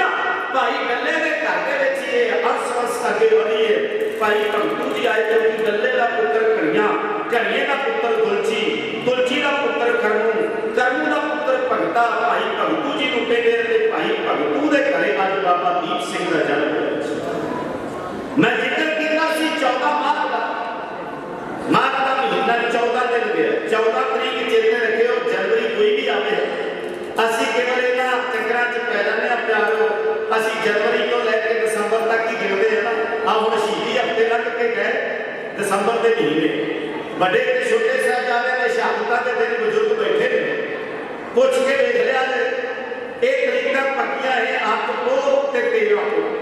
8 ਪੋਹ ਵੱਡੇ ਸਾਹਿਬਜ਼ਾਦੇ ਸ਼ਹੀਦ ਹੋਏ ਤੇ 13 ਪੋਹ ਨੂੰ ਛੋਟੇ ਸਾਹਿਬਜ਼ਾਦੇ। ਹੁਣ ਆਪਾਂ ਨੂੰ ਦਸੰਬਰ ਦੀਆਂ ਤਰੀਕਾਂ ਦਾ ਤੇ ਨਹੀਂ ਨਾ ਪਤਾ ਬਜ਼ੁਰਗੋ, ਬਈ ਦਸੰਬਰ ਦੀਆਂ ਕਦੇ ਤਰੀਕਾਂ ਕੋਈ ਆ ਜਾਂਦੀਆਂ ਕਦੇ ਕੋਈ ਆ ਜਾਂਦੀ। ਸ਼ਹੀਦੀ ਦਿਹਾੜੇ ਪੱਕੇ ਤਰੀਕਾਂ ਜਿਹੜੀਆਂ ਸਾਡੇ ਕੋਲ ਦੇਸੀ ਨੇ। ਹੁਣ ਦੇਸੀ ਮਹੀਨੇ ਦੇ ਮੁਤਾਬਕ ਚੱਲੀਏ ਤੇ ਫਿਰ ਤੋਂ ਤਰੀਕਾਂ ਕਦੇ ਬਦਲਦੀਆਂ ਨਹੀਂ। 8 ਪੋਹ ਤੇ 13 ਪੋਹ ਤੇ 8 ਪੋਹ ਜਿੱਦਣ ਸੀ ਉਦੋਂ ਇਤਿਹਾਸਕਾਰਾਂ ਨੇ ਕਿਹਾ ਕਈ ਵਾਰੀ 21 ਦਸੰਬਰ, ਕਈ ਵਾਰੀ 22 ਦਸੰਬਰ, ਕਈ ਵਾਰੀ 23 ਦਸੰਬਰ ਹੁੰਦੀ ਵੱਡੇ ਸਾਹਿਬਜ਼ਾਦਿਆਂ ਦੇ ਸ਼ਹੀਦੀ ਦਿਹਾੜੇ। ਤੇ ਜਦੋਂ 13 ਪੋਹ ਲਾਓ ਤੇ 13 ਪੋਹ ਕਦੇ 25 ਦਸੰਬਰ ਨੂੰ, ਕਦੇ 26 ਦਸੰਬਰ ਨੂੰ, ਕਦੇ 27 ਦਸੰਬਰ ਨੂੰ, ਕਦੇ 28 ਦਸੰਬਰ ਨੂੰ। ਕਹਿਣ ਦਾ ਮਤਲਬ ਇਹ ਹੈ ਕਿ ਜਿਹੜੀਆਂ ਅੰਗਰੇਜ਼ਾਂ ਦੇ ਸਾਲ ਮੁਤਾਬਕ ਤਰੀਕਾਂ ਜਨਵਰੀ ਤੋਂ ਲੈ ਕੇ ਦਸੰਬਰ ਦੀਆਂ ਇਹ ਬਦਲਦੀਆਂ ਰਹਿਣਗੀਆਂ, ਪਰ ਜਿਹੜੀਆਂ 12 ਮਾਹ ਦੇ ਮੁਤਾਬਕ ਤਰੀਕਾਂ ਨੇ ਕਦੇ ਬਦਲਦੀਆਂ ਨੇ। ਇਹ ਮੇਰੀ ਬੇਨਤੀ ਹੈ ਵੀ ਬਾਬਾ ਦੀਪ ਸਿੰਘ ਦਾ ਜਨਮ ਇਹ 14 ਮਾਰਚ ਤਰੀਕ ਹੈ ਪੱਕੀ। ਵੀ 14 ਮਾਰਚ ਸੀ ਉਦੋਂ ਜਦੋਂ ਬਾਬਾ ਦੀਪ ਸਿੰਘ ਦਾ ਜਨਮ ਹੋਇਆ। ਮੈਂ ਅਕਸਰ ਜ਼ਿਕਰ ਕਰਦਾ ਹੁੰਦਾ ਵੀ ਰੌਲਾ ਅਸੀਂ ਪਾਉਂਦੇ ਆ ਗਿਆਨ ਦਾ ਕਰਕੇ ਹੈ ਨਾ। ਬਈ ਗੁਰੂ ਮਹਾਰਾਜ ਦਾ ਪ੍ਰਕਾਸ਼ ਪੁਰਬ ਕਹਿੰਦੇ ਗੁਰੂ ਗੋਬਿੰਦ ਸਿੰਘ ਮਹਾਰਾਜ ਦਾ ਕਦੇ ਇੱਕ ਸਾਲ 'ਚ 2 ਵਾਰੀ ਆਉਂਦਾ ਤੇ ਕਦੇ ਆਉਂਦਾ ਹੀ ਨਹੀਂ। ਮੈਂ ਕਹਿੰਦਾ ਦੱਸੋ ਇੱਕ ਸਾਲ 'ਚ 2 ਵਾਰੀ ਕਦੋਂ ਆਉਂਦਾ? ਬਈ ਕਦੇ ਵੀ ਨਹੀਂ ਆਉਂਦਾ। ਜੇ ਪੋਸ ਦੀ 7 23 ਕੋ ਮੰਨਦੇ ਨਾ ਆਪਾਂ, ਬਈ ਜਦੋਂ ਪੋਸ ਦੀ 7 ਸੀ ਉਦੋਂ 23 ਪੋਸ ਦੀ 7ਵੀਂ ਨੂੰ 23 ਪੋਸ ਸੀ ਨਾ ਤੇ 23 ਕੋ ਪੱਕੀ ਰੱਖ ਲਓ ਤੇ ਫਿਰ ਇੱਕ ਸਾਲ 'ਚ 2 ਵਾਰੀ ਕਿਵੇਂ ਆ ਜਾਏਗਾ? ਤੇ ਜੇ ਤੁਸੀਂ ਜਨਵਰੀ ਤੋਂ ਲੈ ਕੇ ਦਸੰਬਰ ਦਾ ਹੀ ਮੰਨਣਾ ਸਾਲ ਹੈ ਤੇ ਗੋਰੀਅਨ ਕੈਲੰਡਰ ਹੈ ਅੰਗਰੇਜ਼ਾਂ ਦਾ 365 ਦਿਨ ਇਹਨਾਂ ਨੇ ਮੰਨੇ ਹੈ। ਇਹਨਾਂ ਦੇ ਦਿਨ ਦੇ ਵੱਧ ਘੱਟ ਵੀ ਜਾਂਦੇ ਆ ਸਾਲ ਵਿੱਚ। 1752 ਈਸਵੀ ਦਾ ਸਾਲ ਜਿਹੜਾ ਸੀ ਨਾ ਕਦੇ ਪੜ੍ਹ ਕੇ ਦੇਖਿਓ ਤੁਸੀਂ 2 ਅਗਸਤ ਤੋਂ ਬਾਅਦ 14 ਅਗਸਤ ਤਰੀਕ ਕੀਤੀ ਇਹਨਾਂ ਨੇ 12 ਦਿਨ ਵਿੱਚੋਂ ਕੱਢ ਦਿੱਤੇ। ਉਹਨਾਂ ਨੇ ਆਪਣਾ ਸਾਲ ਬਰਾਬਰ ਰੱਖ ਲਿਆ ਤੇ ਆਪਣੀ ਕੌਮ ਦੇ ਵਿੱਚ ਰੌਲਾ ਨਹੀਂ ਪੈਣ ਦਿੱਤਾ। ਤੇ ਅਸੀਂ ਕਹਿੰਦੇ ਜਿੰਨੀ ਦੇਰ ਤੱਕ ਸਾਡੀ ਕੌਮ 'ਚ ਕਲੇਸ਼ ਨਹੀਂ ਪੈਂਦਾ ਤੇ ਸਾਡੀ ਭੂਮਿਕਾ ਕਰਦੇ ਤੇ ਸਾਡੇ ਆਗੂ ਜਥੇਦਾਰਾਂ ਦੀ ਇਹ ਨਲਾਇਕੀ ਹੈ ਖਿਮਾ ਕਰਨਾ। ਜੇ ਚਾਹੁਣ ਤੇ ਲੜਾਈ ਰੁਕ ਸਕਦੀ ਹੈ 12 ਮਾਹ ਦੇ ਮੁਤਾਬਕ ਤਰੀਕਾਂ ਨੂੰ ਪ੍ਰਚਾਰੀਏ। ਹੁਣ 2-2 12 ਮਾਹ ਨੇ ਸਾਡੇ ਕੋਲ, 2-2 12 ਮਾਹ ਨੇ ਨਾ। ਅਸੀਂ ਮੰਨਿਆ ਤੇ ਇੱਕ ਵੀ ਨਹੀਂ। ਇੱਕ ਬੁਖਾਰੀ ਰਾਗ ਵਿੱਚ ਗੁਰੂ ਨਾਨਕ ਪਾਤਸ਼ਾਹ ਦਾ ਦਿੱਤਾ ਹੋਇਆ ਹੈ, ਇੱਕ ਮਾਝ ਰਾਗ ਵਿੱਚ ਗੁਰੂ ਹਰਿਮੰਦਰ ਸਾਹਿਬ ਮਹਾਰਾਜ ਜੀ ਦਾ ਬਖਸ਼ਿਆ ਹੋਇਆ ਹੈ। ਹੁਣ ਮਾਝ ਰਾਗ ਦਾ 12 ਮਾਹ ਜਿਹੜਾ ਹੈ ਚੇਤ ਵਿਸਾਖ ਜੇਠ ਹਾੜ ਸੌਣ ਭਾਦੋਂ ਅੱਸੂ ਕੱਤਾ ਮੱਘਰ ਪੋਹ ਮਾਘ ਫੱਗਣ ਕਿੰਨੇ ਹੋਏ ਨੇ? ਇਹ 12 ਹੀ ਰਹਿਣੇ, 13 ਨਹੀਂ ਹੋਏ। ਤੇ ਆ ਜਿਹੜਾ ਕੈਲੰਡਰ ਅੰਗਰੇਜ਼ਾਂ ਦਾ ਹੈ ਇਹ ਤੇ ਅੱਗੇ ਜਾ ਕੇ ਬਦਲ ਜਾਏਗਾ। ਪਿੱਛੇ ਜੇ ਰੌਲਾ ਪਾਇਆ ਕਿ ਗੁਰੂ ਨਾਨਕ ਸਾਹਿਬ ਕੈਲੰਡਰ ਜਿਹੜਾ ਕਹਿੰਦੇ ਰੱਦ ਕਿਉਂ ਕੀਤਾ? ਜੇ ਲਾਗੂ ਕੀਤਾ ਸੀ ਪਹਿਲੀ ਗੱਲ ਇਹ ਲਾਗੂ ਕਰਨ ਵੇਲੇ ਹੀ ਬਹੁਤ ਵਾਰੀ ਸੋਚਣਾ ਸੀ ਤੇ ਫਿਰ ਲਾਗੂ ਕਰਨਾ ਸੀ। ਜੇ ਲਾਗੂ ਕਰ ਦਿੱਤਾ ਸੀ ਤੇ ਫਿਰ ਉਹਨੂੰ ਪਿੱਛੇ ਨਾਲ ਕਿਉਂ ਲੈ ਕੇ ਆਉਂਦਾ? ਬਾਅਦ ਵਿੱਚ ਉਹਨੂੰ ਕਿਉਂ ਕਹਿਣਾ ਵੀ ਇਹ ਠੀਕ ਨਹੀਂ? ਪਰ ਮੈਂ ਪਹਿਲਾਂ ਉਹਦੇ ਮੁਤਾਬਕ ਚੱਲਦਾ ਰਿਹਾ, ਵਿਚਾਰਦਾ ਰਿਹਾ ਵੀ ਇਹ ਗੱਲ ਨਲਾਇਕੀ ਹੈ ਵੀ ਆਪਾਂ ਦੀ ਬਈ ਇਹ ਨਾਨਕ ਸਾਹਿਬ ਕੈਲੰਡਰ ਲਾਗੂ ਕੀਤਾ ਸੀ ਤੇ ਲਾਗੂ ਰਹਿਣ ਦਿੰਦੇ। ਜਿਹੜੇ ਕਿਤੇ ਇੱਕ ਸਾਲ ਕਿਤੇ 2 ਵਾਰੀ ਆ ਜਾਂਦਾ ਜਥੇਦਾਰਾਂ ਦੀ ਨਲਾਇਕੀ ਹੈ, ਨਲਾਇਕੀ ਸਾਡੀ ਹੈ, ਉਹਨਾਂ ਦੀ ਕੋਈ ਨਹੀਂ। ਉਹ ਤਾਂ ਹੈਗੀ ਹੈ ਜਿਹੜੀ ਹੈਗੀ ਨਾ। ਖਿਆਲ ਕਰੋ ਜੇ ਤੇ 12 ਮਾਹ ਦੇ ਮੁਤਾਬਕ ਚੱਲਦੇ ਆ ਫਿਰ ਇੱਕ ਸਾਲ 'ਚ ਕਦੇ 2 ਵਾਰੀ ਨਹੀਂ। ਤੇ ਜੇ ਅੰਗਰੇਜ਼ਾਂ ਦੇ ਕੈਲੰਡਰ ਮੁਤਾਬਕ ਚੱਲਣਾ ਫਿਰ ਇੱਕ ਸਾਲ 'ਚ 2 ਵਾਰੀ ਆ ਜਾਏ। ਫਿਰ ਆ ਜਾਏਗਾ ਜੇ ਅੰਗਰੇਜ਼ਾਂ ਦੇ ਕੈਲੰਡਰ ਮੁਤਾਬਕ ਚੱਲਣਾ। ਅਸੀਂ ਤੇ ਗੁਰਦੁਆਰਿਆਂ ਵਿੱਚ ਵੀ ਨਵਾਂ ਸਾਲ ਮਨਾਉਣ ਲੱਗ ਪਏ। ਮੈਂ ਵਿਦੇਸ਼ਾਂ ਵਿੱਚ ਸਫ਼ਰ 14-15 ਸਫ਼ਰ ਕੈਨੇਡਾ ਦੇ ਕੀਤੇ, ਹੋਣੀ ਅਮਰੀਕਾ ਤੋਂ ਆਏ ਹਾਂ ਕੁਝ ਸਮਾਂ ਪਹਿਲਾਂ। ਮੈਂ ਬੇਨਤੀ ਅਕਸਰ ਕਰਦਾ ਹੁੰਦਾ ਪ੍ਰਬੰਧਕ ਵੀਰ ਇੱਥੇ ਵੀ ਹੋ ਗਏ NRI ਵੀ ਵੀ ਜਿਹੜਾ ਗੁਰਦੁਆਰਿਆਂ ਦੇ ਵਿੱਚ ਨਵਾਂ ਸਾਲ ਮਨਾਉਣਾ ਸ਼ੁਰੂ ਕਰ ਦਿੱਤਾ ਸੀ ਕਿ ਇਹ ਸਾਡੇ ਧਰਮ ਦੇ ਕੋਈ ਸਿਧਾਂਤ ਨਾਲ ਜੁੜੀ ਹੋਈ ਹੈ ਗੱਲ? ਬਈ ਅਸੀਂ ਆਪਣੇ 12 ਮਾਹ ਦੇ ਮੁਤਾਬਕ ਤੇ ਚੱਲੀਏ ਨਾ। ਸੰਗਰਾਂਦ ਮੱਸਿਆ ਦੇ ਉੱਤੇ ਤੇ ਕਿੰਤੂ ਪ੍ਰੰਤੂ ਬੜੇ ਜ਼ੋਰਾਂ ਤੇ ਹੋਣ ਲੱਗ ਪਿਆ ਨਾ। ਚਲੋ ਖੈਰ, ਤੇ ਮੈਨੂੰ ਇਹ ਦੱਸੋ ਕਿ ਸਾਨੂੰ ਹੱਕ ਦਿੱਤਾ ਗੁਰੂ ਮਹਾਰਾਜ ਨੇ ਕਿ ਆਪਣੇ ਸਿਧਾਂਤ ਨੂੰ ਛੱਡ ਕੇ ਕਿਸੇ ਦੇ ਧਰਮ ਦੀ ਗੱਲ ਨੂੰ ਗੁਰਦੁਆਰੇ ਵਿੱਚ ਮਨਾਇਆ ਜਾਏ। ਸਾਡੀ ਭਾਈਵਾਲਤਾ ਬਾਹਰ ਹੀ ਚਾਹੀਦੀ ਹੈ, ਸਾਡੀ ਵਾਲਤਾ ਸਾਡੀ ਹੋਣੀ ਚਾਹੀਦੀ ਹੈ ਬਾਕੀਆਂ ਨਾਲ। ਪਰ ਜਿਹੜਾ ਨਵਾਂ ਸਾਲ ਗੁਰਦੁਆਰਿਆਂ ਦੇ ਵਿੱਚ ਵੱਡੇ ਪੱਧਰ ਤੇ ਵਿਦੇਸ਼ਾਂ ਵਿੱਚ ਮਨਾਇਆ ਜਾਂਦਾ ਹੈ, ਮੈਨੂੰ ਦੱਸੋ ਕਿ ਇਹ ਧਰਮ ਨਾਲ ਕੋਈ ਜੁੜੀ ਹੈ ਕਦੀ? ਬਈ ਜਿਹੜਾ ਕ੍ਰਿਸਚਨਾਂ ਦਾ ਕੈਲੰਡਰ ਹੈ, ਗ੍ਰੈਗੋਰੀਅਨ ਕੈਲੰਡਰ ਹੈ, ਆਹੋ ਮੈਂ ਇੱਕ ਅਖਬਾਰ ਪੜ੍ਹ ਰਿਹਾ ਸੀ, ਜਗਬਾਣੀ ਅਖਬਾਰ ਦੇ ਵਿੱਚ ਦੱਸਿਆ 63 ਕੈਲੰਡਰ ਹੋ ਗਏ ਹੈਗੇ। ਹੁਣ ਮੰਨਦੇ ਜ਼ਿਆਦਾ ਗ੍ਰੈਗੋਰੀਅਨ ਕੈਲੰਡਰ ਹੈ ਅੰਗਰੇਜ਼ਾਂ ਦਾ, ਪਰ ਮੁਸਲਮਾਨ ਨਹੀਂ ਮੰਨਦੇ, ਉਹਨਾਂ ਦਾ ਆਪਣਾ ਹਿਜਰੀ ਸੰਮਤ ਹੈ, ਉਹਦੇ ਮੁਤਾਬਕ ਚੱਲਦੇ ਨੇ। ਤੇ ਅਸੀਂ ਰੌਲਾ ਪਾ ਲਿਆ ਆਪਣੇ ਗੁਰੂ ਮਹਾਰਾਜ ਦੇ ਪ੍ਰਕਾਸ਼ ਦਿਹਾੜਿਆਂ ਨੂੰ ਲੈ ਕੇ, ਸ਼ਹੀਦੀ ਦਿਹਾੜਿਆਂ ਨੂੰ ਲੈ ਕੇ, ਕਿਉਂਕਿ ਸਾਡੀ ਅਗਿਆਨਤਾ ਹੈ, ਅਸੀਂ ਤੇ ਪੜ੍ਹਦੇ ਨਹੀਂ ਆਪ। ਤੇ ਜਿੱਥੇ ਧਰਮ ਦੀ ਗੱਲ ਪਕੜ ਦੇ ਵਿੱਚ ਆਉਣੀ ਸੀ ਸਾਡੇ, ਉੱਥੇ ਵੀ ਅਸੀਂ ਧਰਮ ਦੀ ਗੱਲ ਨਹੀਂ ਕੀਤੀ, ਉੱਥੇ ਉਹਨਾਂ ਲੋਕਾਂ ਦੇ ਦਿਲ ਬਣਾਉਣੇ ਸ਼ੁਰੂ ਕਰ ਦਿੱਤੇ। ਮੈਂ ਕਹਿੰਦਾ ਇੱਕ ਗੱਲ ਅਕਸਰ ਮੈਂ ਬੇਨਤੀ ਕਰਦਾ, ਲਾਈਵ ਚੱਲ ਰਿਹਾ ਬਈ ਜਿਹੜੇ ਗੁਰਦੁਆਰਿਆਂ ਦੇ ਵਿੱਚ ਨਵਾਂ ਸਾਲ ਮਨਾਉਂਦੇ ਕੀ ਭੁੱਲ ਗਏ ਨੇ ਬਾਬੇ ਨਾਨਕ ਦੀ ਬਾਣੀ, ਖਿੱਤਵਾਰ ਨਾ ਜੋਗੀ ਜਾਣੇ ਰੁੱਤ ਮਾਂ ਨਾ ਕੋਈ ਜਾਣ ਕਰਤਾ ਸਿਰਤੀ ਕੋ ਸਾਜੇ ਆਪੇ ਜਾਣੇ ਕੋਈ। ਇੱਕ ਸਵਾਲ ਹੈ, ਕੀ ਤੁਹਾਨੂੰ ਪਤਾ ਹੈ ਨਵਾਂ ਸਾਲ ਹੈ ਜਿਹੜਾ ਗੁਰਦੁਆਰੇ ਵਿੱਚ ਗੁਰੂ ਗ੍ਰੰਥ, ਇੱਕ ਪਾਸੇ ਗੁਰੂ ਗ੍ਰੰਥ ਸਾਹਿਬ ਨੂੰ ਪ੍ਰਕਾਸ਼ ਕੀਤਾ ਹੋਇਆ ਤੇ ਗੁਰੂ ਗ੍ਰੰਥ ਸਾਹਿਬ ਵਿੱਚ ਬਾਣੀ ਬਾਬੇ ਨਾਨਕ ਦੀ ਰਬਤਾ ਵਿੱਚ ਕਿ ਖਿੱਤਵਾਰ ਨਾ ਜੋਗੀ ਜਾਣੇ ਰੁੱਤ ਮਾਂ ਨਾ ਕੋਈ ਜਾਣ ਕਰਤਾ ਸਿਰਤੀ ਕੋ ਸਾਜੇ ਆਪੇ ਜਾਣੇ ਸੋਈਆ। ਤੇ ਮੈਨੂੰ ਦੱਸੋ ਫਿਰ ਗੁਰੂ ਗ੍ਰੰਥ ਸਾਹਿਬ ਦੀ ਹਜ਼ੂਰੀ ਵਿੱਚ ਮਨਾਇਆ ਹੋਇਆ ਇਹ ਨਵਾਂ ਸਾਲ ਜਿਹੜਾ ਹੈ ਕੀ ਬਾਣੀ ਮੁਤਾਬਕ ਢੁਕਵਾਂ ਹੈ ਕਿ ਨਹੀਂ? ਨਹੀਂ ਹੈ ਨਾ। ਤੇ ਫਿਰ ਸਾਨੂੰ ਕਿਹਨੇ ਹੱਕ ਦਿੱਤਾ ਕਿ ਅਸੀਂ ਗੁਰਦੁਆਰਿਆਂ ਵਿੱਚ ਨਵਾਂ ਸਾਲ ਮਨਾਈਏ? ਤੇ ਕੱਲ ਨੂੰ ਕਹੋਗੇ ਵੀ ਉਹ ਸਾਡੇ ਭਾਈਵਾਲ ਨੇ, ਅਸੀਂ ਉਹਨਾਂ ਵਿੱਚ ਉਹਨਾਂ ਦੀਆਂ ਕੰਪਨੀਆਂ ਵਿੱਚ ਕੰਮ ਕਰਦੇ ਆ, ਗੁਰਿਆਂ ਨਾਲ ਕ੍ਰਿਸਚਨਾਂ ਨਾਲ, ਉਹ ਕ੍ਰਿਸਮਸ ਮਨਾਉਂਦੇ ਆ, ਤੇ ਫਿਰ ਤੁਹਾਨੂੰ ਕਹਿਣਗੇ ਗੁਰਦੁਆਰੇ ਵਿੱਚ ਕ੍ਰਿਸਮਸ ਵੀ ਮਨਾਓ, ਵੀ ਗੁਰਦੁਆਰੇ ਵਿੱਚ ਫਿਰ ਕ੍ਰਿਸਮਸ ਵੀ ਮਨਾਵਾਂਗੇ। ਜੇ ਉਹਨਾਂ ਦਾ ਨਵਾਂ ਸਾਲ ਮਨਾਉਣ ਲੱਗ ਪਏ ਆ, ਕੀ ਕ੍ਰਿਸਮਸ ਵੀ ਮਨਾਈ ਜਾਏਗੀ? ਇੱਕ ਬੇਨਤੀ ਹੈ, ਨਹੀਂ ਆਓ ਜੋ ਹਰ ਬੰਦਾ ਜਿਹੜੇ ਧਰਮ ਨਾਲ ਜੁੜਿਆ ਨਾ, ਉਹ ਆਪਣੇ ਧਰਮ ਦੀ ਖੈਰ ਚਾਹੁੰਦਾ ਹੈ। ਹਰ ਬੰਦੇ ਨੂੰ ਹੱਕ ਹੈ ਆਪਣੇ ਧਰਮ ਦਾ ਪ੍ਰਚਾਰ ਕਰੇ, ਤੇ ਸਾਡੇ ਵਰਗੇ ਕਿਸੇ ਨੂੰ ਹੱਕ ਨਹੀਂ ਹੈ ਕਿ ਜਬਰੀ ਕਿਸੇ ਦਾ ਪ੍ਰਚਾਰ ਰੋਕਿਆ ਜਾਏ। ਪਰ ਜੇ ਕੂੜ ਹੋ ਰਿਹਾ ਤੇ ਉਹਦੇ ਵਾਸਤੇ ਸੁਚੇਤ ਹੋਣਾ ਚਾਹੀਦਾ। ਪਰ ਹਰ ਬੰਦੇ ਨੂੰ ਅਧਿਕਾਰ ਹੈ, ਜਿਹੜਾ ਬੰਦਾ ਜਿਸ ਧਰਮ ਨਾਲ ਜੁੜਿਆ ਹੈ ਉਹ ਆਪਣੇ ਧਰਮ ਦੀ ਖੈਰ ਚਾਹੁੰਦਾ ਤੇ ਉਹ ਪ੍ਰਚਾਰਕ ਬਣ ਸਕਦਾ ਹੈ। ਹਰ ਬੰਦਾ ਆਪਣੇ ਧਰਮ ਦਾ ਪ੍ਰਚਾਰ ਕਰ ਰਿਹਾ ਹੈ, ਪਰ ਅੱਜ ਬੜਾ ਚੋਰਾਂ ਤੇ ਪ੍ਰਚਾਰ ਹੋਣ ਲੱਗ ਪਿਆ। ਉਹ ਸਿੱਖੋ, ਅਸੀਂ ਕਹਿੰਦੇ ਹਾਂ ਕਿ ਥੋੜੇ ਕੁ ਸਮੇਂ ਵਿੱਚ ਕ੍ਰਿਸਚਨਾਂ ਨੇ ਆਹ ਕਰ ਦਿੱਤਾ, ਆਹ ਕਰ ਦਿੱਤਾ, ਪਰ ਵਿਰੋਧੀ ਕੋਲੋਂ ਵੀ ਸਿੱਖਿਆ ਮਿਲ ਜਾਂਦੀ ਲੈ ਲੈਣੀ ਚਾਹੀਦੀ। ਉਹਨਾਂ ਦੇ ਪ੍ਰਚਾਰ ਦਾ ਢੰਗ ਹੈ ਕਿ ਉਹ ਪ੍ਰਚਾਰ ਕਰ ਰਹੇ ਨੇ, ਪਰ ਇਹਦੇ ਬੜਾ ਗੁੰਮਰਾਹ ਪ੍ਰਚਾਰ ਕੀਤਾ ਜਾ ਰਿਹਾ ਹੈ। ਉਹ ਤੋਂ ਸੁਚੇਤ ਹੋਣ ਦੀ ਲੋੜ ਹੈ। ਇਸ ਪਾਸੇ ਵੱਲ ਬਹੁਤਾ ਨਾ ਜਾਵਾਂ, ਕਿਉਂਕਿ ਗੱਲ ਚੱਲ ਰਹੀ ਸੀ ਬਾਬਾ ਦੀਪ ਸਿੰਘ ਦੇ ਜਨਮ ਦੀ ਤਰੀਕ ਲੈ ਕੇ, ਬਈ 14 ਮਾਘ ਸੀ ਤੇ 12 ਮਾਘ ਦੇ ਮੁਤਾਬਕ ਹੀ ਮੈਂ ਬੇਨਤੀ ਕੀਤੀ 14 ਮਾਘ ਚੇਤੇ ਰੱਖਿਓ, ਗੁਰੂ ਕਲਗੀਧਰ ਪਾਤਸ਼ਾਹ ਦਾ ਪ੍ਰਕਾਸ਼ ਹੋਇਆ ਤੇ ਹੀ ਉਹ ਚੇਤੇ ਰੱਖਿਓ। ਬਸ ਜੇ ਇਹ ਚੇਤੇ ਰੱਖੋਗੇ ਨਾ ਤੇ ਫਿਰ ਕਦੇ ਕੋਈ ਫਰਕ ਨਹੀਂ ਪਏਗਾ। ਜਿਹੜੇ ਕੈਲੰਡਰ ਦੀ ਗੱਲ ਕਰ ਰਹੇ ਸੀ ਨਾ ਵੀਰੋ, ਆ ਤੁਹਾਡੇ WhatsApp ਤੇ ਵੀ Facebook ਤੇ ਵੀ ਪੋਸਟਾਂ ਆਈਆਂ ਹੋਣਗੀਆਂ ਬਈ ਦੇਖੋ ਜੀ ਇੱਕ ਸਾਲ 2 ਵਾਰੀ ਆ ਜਾਂਦਾ ਹੈ ਤੇ ਇੱਕ ਸਾਲ 14 ਵੀ ਬਲੈਕੀ ਦੇਖ ਲਓ ਕਿਹਦੇ ਆਤਮਾ ਦੀ। ਮੈਂ ਬੇਨਤੀ ਕਰਾਂ ਜਿਹੜੇ ਪੋਸਟਾਂ ਸ਼ੇਅਰ ਕਰਦੇ ਪਹਿਲਾਂ ਸਮਝ ਲਿਆ ਕਰੋ, ਉਹਦੇ ਵਿੱਚ ਦੇਖ ਕੇ ਲਿਆ ਕਰੋ ਵੀ ਸ਼ੇਅਰ ਕਰਨ ਵਾਲੀ ਚੀਜ਼ ਹੈ ਕਿ ਨਹੀਂ ਕਰਨ ਵਾਲੀ ਚੀਜ਼। ਇਹ ਦੇਸੀ ਕੈਲੰਡਰ ਕਾਹਤੋਂ ਰੱਦ ਕੀਤਾ? ਸੁਣੋ, ਕੈਲੰਡਰ ਰੱਦ ਹੋਣ ਦਾ ਇਤਿਹਾਸ ਇਸ ਕਰਕੇ ਬਣ ਗਿਆ ਕਿਉਂਕਿ ਕਹਿੰਦੇ ਸੀ ਇਹ ਬਈ ਜਿੱਦਣ 5 ਜਨਵਰੀ ਹੋਈ ਹੈ ਨਾ ਉਦੋਂ 23 ਹੋਏਗੀ ਕਿੰਨੇ ਸਾਲ, ਪਰ ਇਹਨਾਂ ਦਾ ਕੈਲੰਡਰ ਇੱਥੇ ਆ ਕੇ ਫੇਲ ਹੋ ਗਿਆ। ਇਸ ਵਾਰ 5 ਜਨਵਰੀ ਨੂੰ 21 ਕੋ ਸੀ, 23 ਕੋ ਨਹੀਂ ਸੀ। ਵੀਰੋ ਜਿਹੜੇ ਵਿਚਾਰ ਮੈਂ ਤੁਹਾਡੇ ਨਾਲ ਸਾਂਝੇ ਕਰ ਰਿਹਾ ਸਮਝਣ ਵਾਲੇ ਕਿ ਜਿੱਦਣ 5 ਜਨਵਰੀ ਸੀ ਨਾ, ਇਹ ਕਹਿੰਦੇ ਸੀ ਆ ਜਿਹੜਾ ਪਾਲ ਸਿੰਘ ਪੁਰੇਵਾਲ ਦਾ ਕੈਲੰਡਰ ਹੈ, ਕਹਿੰਦੇ ਸੀ ਇਹ ਕੈਲੰਡਰ ਮੁਤਾਬਕ ਤਰੀਕਾ ਬਦਲਣ ਦੀਆਂ ਨਹੀਂ ਬਈ 5 ਜਨਵਰੀ ਹੀ ਰਹੇਗੀ ਕਿੰਨੇ ਸਾਲ, ਤੇ 5 ਜਨਵਰੀ ਨੂੰ ਕਹਿੰਦੇ ਸੀ 23 ਕੋ ਹੋਣੀ ਹੈ ਤੇ 23 ਕੋ ਤੇ ਇੱਥੇ ਫੇਲ ਹੋ ਗਈ ਆ ਕੇ। ਜਿੱਦਣ 5 ਜਨਵਰੀ ਸੀ ਇਸ ਵਾਰ ਆ ਜਨਵਰੀ ਦੀ ਗੱਲ ਕਰੇ ਇਸੇ ਲਈ ਖਿਆਲ ਕਰੋ, ਜਿੱਦਣ 5 ਜਨਵਰੀ ਸੀ ਉਦੋਂ 21 ਕੋ ਸੀ ਨਾ ਕਿ 23 ਕੋ ਸੀ। ਕੈਲੰਡਰ ਤੇ ਇੱਥੇ ਫੇਲ ਹੋ ਗਿਆ। ਅਗਰ ਇਹ ਚੱਲਣਾ ਸੀ ਕੈਲੰਡਰ ਨੇ, ਕੈਲੰਡਰ ਤੇ ਇੱਥੇ ਫੇਲ ਹੋ ਗਿਆ। ਆਓ ਇਹ ਕੈਲੰਡਰ ਐਵੇਂ ਨਹੀਂ ਬਣਦੇ, ਕਿਸੇ ਨੂੰ ਦਿਮਾਗ ਬਖਸ਼ਿਆ ਹੋਵੇ ਤੇ ਹੁਣ ਜੇ ਹੈ ਵੀ ਸਾਡੇ ਕੋਲ ਦਿਮਾਗ, ਉਹਨਾਂ ਦੀ ਅਸੀਂ ਵਰਤੋਂ ਨਹੀਂ ਕਰਦੇ। ਰਹੋ ਵਿਚਾਰ, ਆਓ ਇਤਿਹਾਸ ਦੇ ਗੱਲ ਕਹਿੰਦਾ ਕਿ ਦੀਪਾ ਨਾਂ ਰੱਖਿਆ ਮਾਪਿਆਂ ਨੇ। ਇੱਕ ਜੱਥਾ ਅਨੰਦਪੁਰ ਸਾਹਿਬ ਦੀ ਧਰਤੀ ਤੋਂ ਆਇਆ 1699 ਦੀ ਵਿਸਾਖੀ ਅੰਮ੍ਰਿਤ ਸੰਚਾਰ ਹੋ ਗਿਆ। 5 ਪਿਆਰਿਆਂ ਦੀ ਸਾਜਨਾ ਕਰ ਦਿੱਤੀ ਵਿਸ਼ੇਸ਼ ਪਿਤਾ ਨੇ।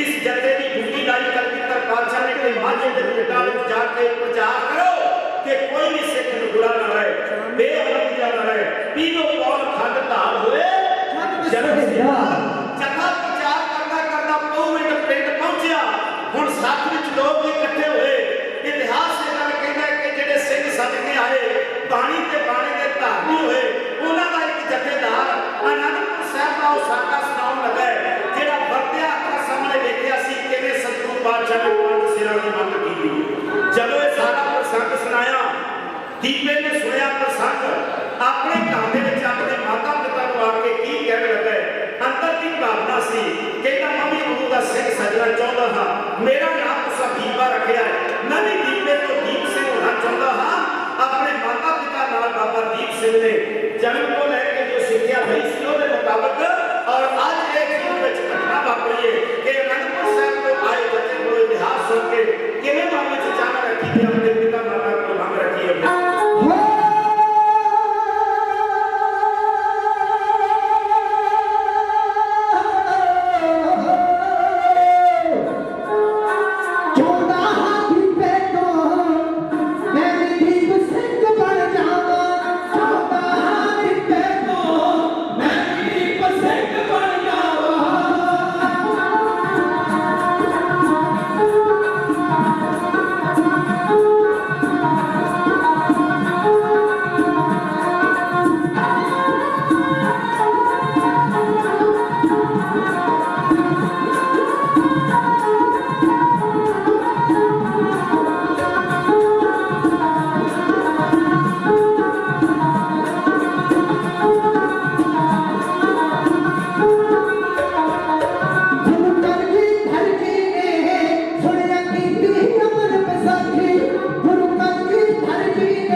पूरे दल को बख्शिश देते हुए आओ एक बार सारे मिलके आखो जी सतनाम श्री वाहिगुरू। भगवान का पुत्र माता जीवी का लाडला जिहदा नाम है दीपा, नाम में बड़ी बरकत है। दीपा मतलब दीप, दीप कुल को रोशना गया, सिक्खी को रोशना गया, अजय सिख नहीं। वक्री गल प्यारो कि असी सिख हुंदियां होइयां भी नाम नहीं करते कि असी सिक्खी घराने विच जन्मे हां ते साडे नाम वेले जदों साडे घर दे विच साडा जन्म हुंदा है, नाम किया जांदा है, शुरुआत इत्थों ही हुंदी है कि सतगुरु धन गुरु ग्रंथ साहिब के चरणों में जाके हुंदी है अरदास। भाई साहब जी लंदे ने हुक्मनामा ते हुक्मनामे का जिहड़ा पहला अखर है उस अखर तो शुरुआत की जाती है, बाकी के अखर साडी अपनी मर्जी के होते हैं। पहला अखर सानू नाम का गुरु दिंदा है। इदां ही ना साडे घरां दे विच जिहड़ी जन्म दे वेले मर्यादा है गुरु पातशाह वालों बख्शी होई कि किसी के घर दे विच भी धी पुत्र ने जन्म लेना है ते जन्म दे वेले जिथे वाहिगुरू दा शुकराना करना है उत्थे नाल ही नाल एक वीर का फोन स्टेज पे आया, उनका फोन वाचा साढ़े कोल है जोड़ा करके चलो सानू मिले स्टेज पे पहुंचे किसी वीर का भी वो स्टेज पर आके ले सकता। एक बार सारे मिलके आपको सब नाम मैं जिक्र कर रहा सी कि सतगुरु पातशाह ने सानू मर्यादा दी, ये साडे जीवन नाल जुड़ी हुई है मर्यादा कि साडे घर दे विच जदों भी किसी धी पुत्र दा जन्म हुंदा है ते जन्म दे वेले असीं सब तो पहला सतगुरु धन गुरु ग्रंथ साहिब दा शुकराना करना हुंदा है। भावें धी होवे ते भावें पुत्र होवे फर्क नहीं करना, सिख ने फर्क नहीं करना धी ते पुत्र विच, भावें समाज विच ऐसा हो रहा है कि फर्क है बहुत। पुत्रां दे जन्म वेले बड़ियां खुशियां होंदियां, धीआं दे जन्म वेले मैं हैरान हो गया। छेवें पातशाह का इतिहास मेरे सामने आया जिद्दन बाबे गुरदित्ते का जन्म होया ना भाई की डोली, नोट करो प्रमुखो बाबे गुरदित्ते का जन्म भाई की डोली जिला मोगा का इतिहास पिंड है जिथे अपनी मासी के घर में होया बीबी रामो जी के घर। ये बीबी रामो जी साईदास के धर्मस्पत्री सन ते साईदास गुरु हरगोबिंद पातशाह के सगे सन लगते। उन्होंने घर में बीबी रामो है ते रामो माता तलोदरी की वड्डी भैन, माता तलोदरी गुरु हरगोबिंद पातशाह के महला जिला की कुख तो गुरदित्ते का जन्म होया ते जन्म वेले घटना कहते जब हरमंदर साहब आके ना शुकराने की अरदास हो रही सी ते माता गंगा जी अपने पोतरे को हत्थां विच लैके अरदास विच खड़े सी। भैणो आ गल सुनने वाली है ते समझण वाली। माता गंगा ना पोतरे को हत्थां विच लैके अरदास विच खड़े सन। बाबा बुढ़ा साहब जी ब्रह्म ज्ञानी हरमंदर साहब दे ग्रंथ की अरदास कर रहे हैं ते माता दे पोतरिਆਂ ਦੀ जोड़ी बन गई। अरदास समाप्त हुई। छेवें पातशाह कोल आके कहने लगे मां भोलिए तू मन का फुरना बनाया सी पोतरिਆਂ की जोड़ी बन जा। जोड़ी नहीं एक मिलिया, चार हो मिल गए, पांच हो गए। ये छेवें पातशाह के बचन है, अपनी माता नाल बचन साझे कीते। कहते एक मिलिया, चार हो मिल गए, पांच हो गए। अगली गल सुनियो, सतगुरु पातशाह कहने लगे मां जिथे मन के फुरने बनानी है पोतरिਆਂ वास्ते भी जोड़ी बन जाए उत्ते ये भी अरदास कर पोतरी भी नहीं सानू धी दी वीर दा तो बदल के ना रखिया वीरो। कहंदे जे साडे घर पंज पुत्र ने जेडी साडे घर धी आई है बड़ी किरपा वाली है, बड़ी भागा वाली है। एदी कुख तो भी पंज पुत्र पैदा होंगे जेडे बली होंगे। आखो सब नाम वाहिगुरू। कहंदे धीआं ते पुत्रां विच फर्क नहीं करना चाहिए, गुरु पातशाह दे वचन है, पर असीं फर्क कर रहे हां वखरी गल। जेडी मैं गल कर रहा सी ध्यान देना, घर दे विच धी पुत्र दा जन्म होवे पहला आउने आ गुरुद्वारे भाई साहब नूं कहंदे आ कि शुकराने दी अरदास करो ते नाले हुक्मनामा जो गुरु पातशाह दा होवेगा ओदे मुताबिक नाम रखांगे। असीं पहले अखर तो नाम रखिया जांदा, बाकी दे अखर असीं आप चुनदे हां। पहला अखर जिहड़ा गुरु पातशाह सानूं दिंदा है। ख्याल करो नामां विच बड़ी बरकत हुंदी है, पर आपां सिक्खी घराने नाल संबंधित होने करके जन्म वेले तो लैके सिख हो गए, क्योंकि जन्म वेले भी एक अमृत संस्कार होता है। अमृत संस्कार को जन्म वेले भी होता है ते साडा नाम सिख हो जाता है। पर पुरातन सिखा ने गुरमुख प्यारिਆਂ ने सतगुरु कलगीधर पातशाह ने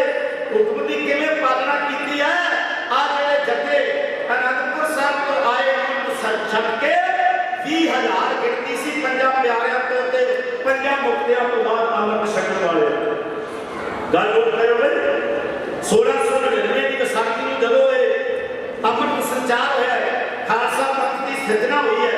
ਪਹਿਲਾਂ ਪੰਜ ਉੱਠੇ, ਪੰਜਾਂ ਤੋਂ ਬਾਅਦ ਉੱਠਣ ਵਾਲੇ ਮੁਕਤੇ ਨੇ। ਇਹ ਮੁਕਤਿਆਂ ਦਾ ਕਿਤਾਬ ਵੀ 3 ਵਾਰੀ ਮਿਲਿਆ, ਇਤਿਹਾਸ ਨੇ ਦੱਸਿਆ। ਪਹਿਲੇ ਮੁਕਤੇ ਉਹ ਸੀ ਜਿਨ੍ਹਾਂ ਪੰਜਾਂ ਪਿਆਰਿਆਂ ਤੋਂ ਬਾਅਦ ਅੰਮ੍ਰਿਤ ਛਕਿਆ ਪੰਜਾਂ ਨੇ, ਉਹ ਮੁਕਤੇ 5। ਫਿਰ ਚਮਕੌਰ ਦੀ ਗੜੀ ਵਾਲੇ ਵੀ 40 ਸ਼ਹੀਦ ਹੋਣ ਵਾਲੇ ਵੀ ਮੁਕਤੇ ਨੇ। ਉੱਥੇ ਚਮਕੌਰ ਦੀ ਗੜੀ ਸ਼ਹੀਦ ਹੋਣ ਵਾਲੇ ਦੀ ਗਿਣਤੀ 40 ਹੈ। ਜਫਰਨਾਮਾ ਕਹਿ ਰਿਹਾ ਸਤਿਗੁਰੂ ਪਾਤਸ਼ਾਹ ਨੇ ਆਪ ਲਿਖਿਆ ਗੁਰਸ ਵਿੱਚ ਕਾਲੇ ਬੁਲੰਦ ਚਿਹਨਾਰ ਦਾ ਮਤਲਬ ਹੈ 40 ਨਾਲ। ਉਹ ਸ਼ਹੀਦ ਹੋ ਗਿਆ ਕਿ ਮੇਰੇ ਤੇ ਤੇਰੇ 1.25 ਲੱਖ ਨਾਲ ਮੇਰਾ ਇੱਕ ਲੜ ਗਿਆ ਹੋਇਆ ਲੰਘਿਆ ਅੰਮ੍ਰਿਤ ਦੀ ਸ਼ਕਤੀ ਕਰਕੇ। ਆਪੇ ਹਯਾਤ ਦੀ ਦਾਤ ਜਿਹੜੀ ਮੈਂ ਉਹਨਾਂ ਨੂੰ ਬਖਸ਼ੀ ਸੀ, ਉਹਨਾਂ ਨੂੰ ਜਿਹੜਾ ਜੀਵਨ ਮੈਂ ਦਿੱਤਾ ਸੀ, ਉਹ ਨਿਰਭਉ ਤੇ ਨਿਰਵੈਰ ਹੋ ਕੇ ਮੈਦਾਨੇ ਜੰਗ ਵਿੱਚ ਦੂਜੇ ਨੇ ਲੜੇ ਨੇ। ਤੇ ਸਰਦਾਰਾਂ ਇਹ ਵੀ ਮੁਕਤੇ ਸੀ ਜਿਹੜੇ ਚਮਕੌਰ ਦੀ ਗੜੀ ਸ਼ਹੀਦ ਹੋਏ। ਦੂਜਾ ਮੁਕਤਿਆਂ ਦਾ ਖਿਤਾਬ ਤੇ ਤੀਜਾ ਮੁਕਤਿਆਂ ਦਾ ਖਿਤਾਬ ਮਿਲਿਆ ਉਹ ਜਿਨ੍ਹਾਂ ਨੂੰ 5000 10,000 ਇਨਾਮ ਦਿੱਤੇ ਸੀ ਨਾ, ਜਿਹੜੇ ਸ਼ਹੀਦ ਹੋਏ ਖਿਦਰਾਣੇ ਦੀ ਢਾਬ ਤੇ। ਉਹਨਾਂ ਦੀ ਗਿਣਤੀ ਬਹੁਤ ਹੀ ਹੈ, 300 ਤੋਂ ਲੈ ਕੇ 500 ਤੱਕ ਸ਼ਹੀਦ ਹੋਣ ਵਾਲੇ ਹੈ। ਪਰ ਮੇਰੇ ਸਤਿਗੁਰੂ ਪਾਤਸ਼ਾਹ ਨੇ ਕੁਝ ਜਿਹੜੇ ਸੀ ਜਿਹੜੇ ਅੱਗੇ ਹੋ ਕੇ ਲੜ ਕੇ ਜੂਝ ਕੇ ਸ਼ਹੀਦ ਹੋਏ, ਮੇਰੇ ਸਤਿਗੁਰੂ ਪਾਤਸ਼ਾਹ ਨੇ ਉਹਨਾਂ ਨੂੰ ਖਿਤਾਬ ਦਿੱਤੇ।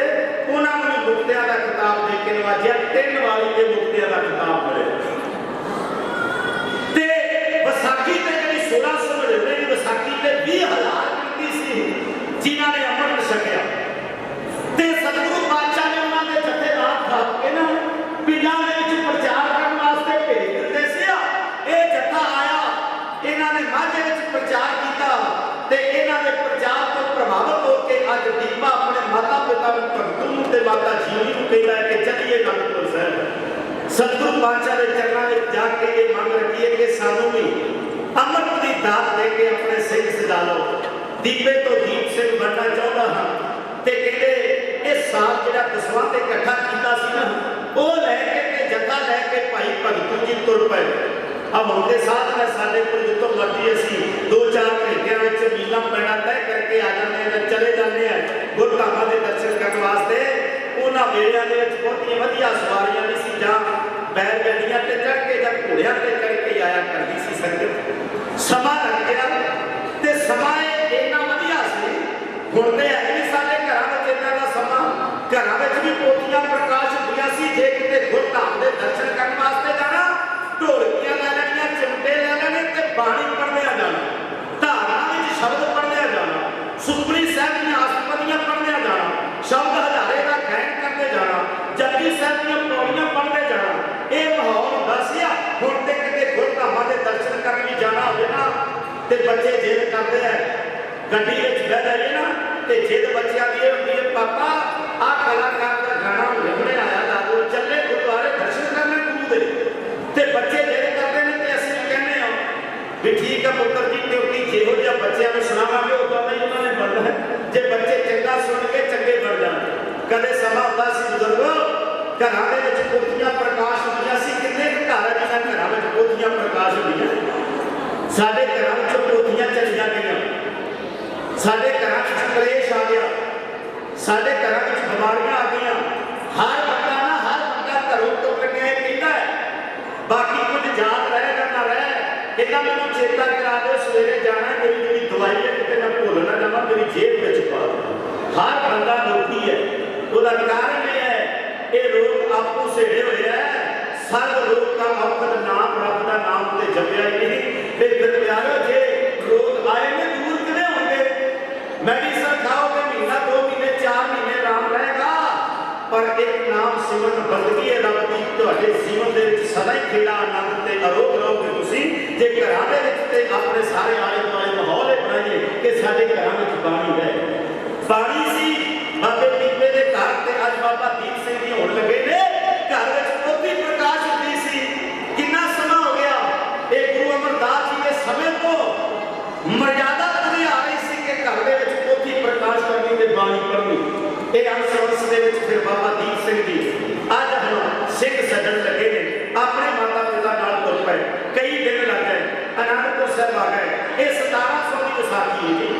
1 साल पहला खालसा पंथ की सिरजना हुई और आज जी विसाखी है 1700 की। एक गल नोट करो, अपने 1682 ईस्वी में जन्म होया। 213 नानकशाही संमत बनता है बाबा दीप सिंह का जिदन जन्म होया। मैं तरीका कह के गया 1749 विक्रमी संमत सी ते बाबा दीप सिंह की उम्र कई इतिहासकार कहते हैं जब गुरु गोबिंद सिंह के चरणों में आए उदों उन्होंने उम्र 16 साल सी। मैं कहना वो ये गल कहने वाले विचारते नहीं। एक पासे कहते 1682 में जन्म होया, दूसरे पासे कहते 1700 में आया बाबा दीप सिंह पहली बारी कलगीधर पातशाह के चरणों में अनंदपुर साहिब की धरती ते जब उन्हें आपे जान की दात पई है ते साल कितने बनते हैं? 16 साल उम्र नहीं बनती, 18 साल उम्र बढ़ती। एक पासे 1682 कही जाते ते 1700 कही जाते हैं। 1682 तो लेके 1700 तक गिनती करो साल की, 16 साल नहीं 18 साल की उम्र सी जिदन पहली बारी बहुविंड तो चल के बाबा दीप सिंह जी अरे नाम का दीपा सी अपने माता पिता के नाल श्री अनंदपुर साहिब की धरती ते आए। हुण लैन लगी हुई है संगत की। सतगुरु पातशाह के चरणों ते भेटा रख के घर की बख्शिश पा रहे हैं।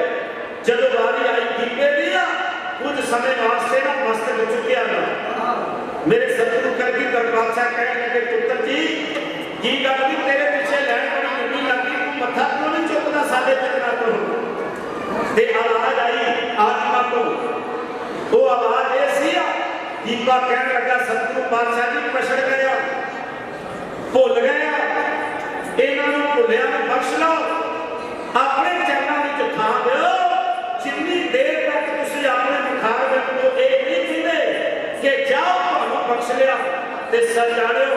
इन्नी गल मेरे सतगुरु पातशाह ने सुनी दीपे की जबान तो उन्हें मस्तक नहीं चुकिया।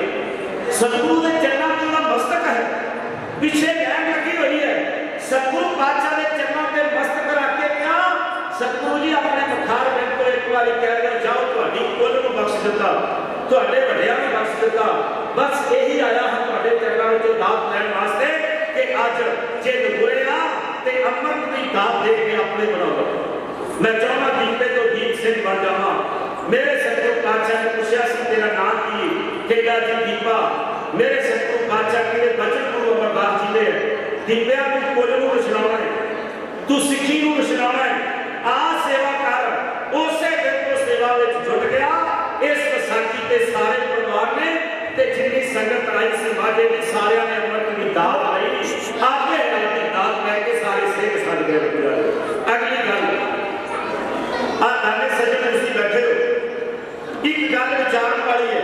मैं बाबा दीप सिंह के जन्म से बोल रहा हाँ उन्होंने के पहले जीवन से बोल रहा हाँ केवल शहीदी वाला प्रसंग ही नहीं असी केवल एक प्रसंग लैके तुर रहे ना शहीदी वाला और उस तो पहला जिंदगी के उत्ते पड़ाव देखो बाबा दीप सिंह ने किस पड़ाव उन्होंने केड़ी भूमिका निभाई है सिੱਖੀ वास्ते की कुछ उन्होंने किया है। 1700 ईस्वी सन को आए थे 1704 को अनंदपुर साहिब छड्या किन्ने साल लगदा भी 4 साल बन गए। ये 4 साल बनने में ना 1700 तो लेके 1704 तक जब 5 साल बन लो पर 5 साल बनते नहीं पूरे अनंदपुर साहिब को सतगुरु पातशाह ने छड्या। 1700 तो लेके जिन्नियां जंगां होईयां 1704 तक अनंदपुर साहिब ने इन्हां सारियां जंगां विच बाबा दीप सिंह आगे होके जूझदा रहा। केवल एक जंग का जिक्र करते ना गोलवाल के मैदान का भाई शहीदी हो गई। उस तो पहला ਜਿਹੜੀਆਂ कलगीधर पातशाह वाले जंगा होईयां उन्हां जंगां दे विच भी जथेदार बाबा दीप सिंह जूझिया ते सतगुरु पातशाह ने हर तालीम दित्ती है। जिथे घोड़सवारी नेजेबाजी तीरंदाजी शस्त्र विद्या च निपुण होए उत्थे कितने शेर भाषावां दे ज्ञाता सी बाबा दीप सिंह जी। ये शेर भाषावां दे ज्ञाता उन्हां दी लिखत दी गल करिए उन्हां दी कलम दी गल करिए ते मैं कहना उन्हां वर्गी कलम किने चलाउणी है जिन्हें सबों की तलवंडी दमदमा साहिब लिखिया होया 5 बीड़ा अपने हत्थी लिखिया 5 सरूजे करबी ते 4 गुरु की लिखी आप सारे जानते हाँ एक कलगीधर पातशाह को बख्शिशां मिलियां।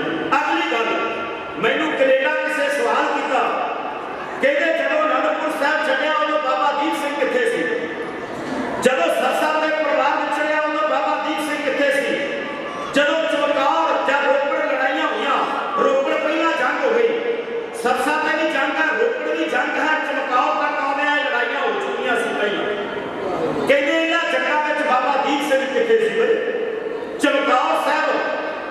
ਸਿੰਘ ਸ਼ਹੀਦ ਹੋ ਗਏ, ਗੁਰੂ ਦੇ ਵੱਡੇ ਪੁੱਤਰ ਸ਼ਹੀਦ ਹੋ ਗਏ, ਤੇ ਉਦੋਂ ਬਾਬਾ ਦੀਪ ਸਿੰਘ ਕਿੱਥੇ ਸੀ? ਛੋਟੇ ਸਾਹਿਬਜ਼ਾਦਿਆਂ ਨੂੰ ਸੂਬੇ ਸਰਹੰਦ ਨੇ ਜਿੰਦਾ ਦੀਵਾਰ ਵਿੱਚ ਚਿਣ ਕੇ ਸ਼ਹੀਦ ਕਰ ਦਿੱਤਾ। ਸਵਾਲ ਕੀਤਾ ਉਦੋਂ ਦੀਪ ਸਿੰਘ ਕਿੱਥੇ ਸੀ? ਉਸ ਸਵਾਲ ਦਾ ਮੈਂ ਜਵਾਬ ਇਤਿਹਾਸ ਵਿੱਚੋਂ ਤੁਹਾਨੂੰ ਦੇਣ ਲੱਗਾ ਹਾਂ। ਇਤਿਹਾਸ ਨੇ ਗੱਲ ਲਿਖੀ ਹੈ ਕਿ ਜਦੋਂ ਅਨੰਦਪੁਰ ਸਾਹਿਬ ਨੂੰ ਲੰਮੇ ਘੇਰੇ ਪੈਣ ਲੱਗੇ ਤੇ ਸਤਿਗੁਰੂ ਪਾਤਸ਼ਾਹ ਨੇ ਕੁਝ ਸਿੱਖਾਂ ਦੀ ਚੋਣ ਕੀਤੀ ਹੈ, ਜਿਨ੍ਹਾਂ ਨੇ ਅੱਗੇ ਕੌਮ ਦੀ ਅਗਵਾਈ ਕਰਨੀ ਹੈ, ਕਿਉਂਕਿ ਉਹਨਾਂ ਦੇ ਸ਼ਹੀਦੀ ਅਸਥਾਨ ਇੱਥੇ ਨਹੀਂ ਸਨ।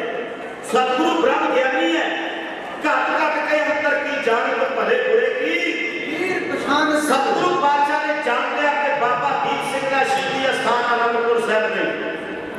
ਕਲਗੀਧਰ ਪਾਤਸ਼ਾਹ ਜਾਣਦੇ ਨੇ ਕਿ ਅਨੰਦਪੁਰ ਸਾਹਿਬ ਨੂੰ ਘੇਰੇ ਲੰਮੇ ਪੈ ਜਾਣੇ, ਇਹਨਾਂ ਲੰਮੇ ਘੇਰਿਆਂ ਵਿੱਚੋਂ ਜਾਣਾ ਮੁਸ਼ਕਲ ਹੋ ਜਾਏਗਾ, ਤੇ ਜੋ ਕੰਮ ਦੀਪ ਸਿੰਘ ਨੇ ਕਰਨਾ ਹੈ ਉਹ ਹਰ ਕੋਈ ਨਹੀਂ ਕਰ ਸਕਦਾ।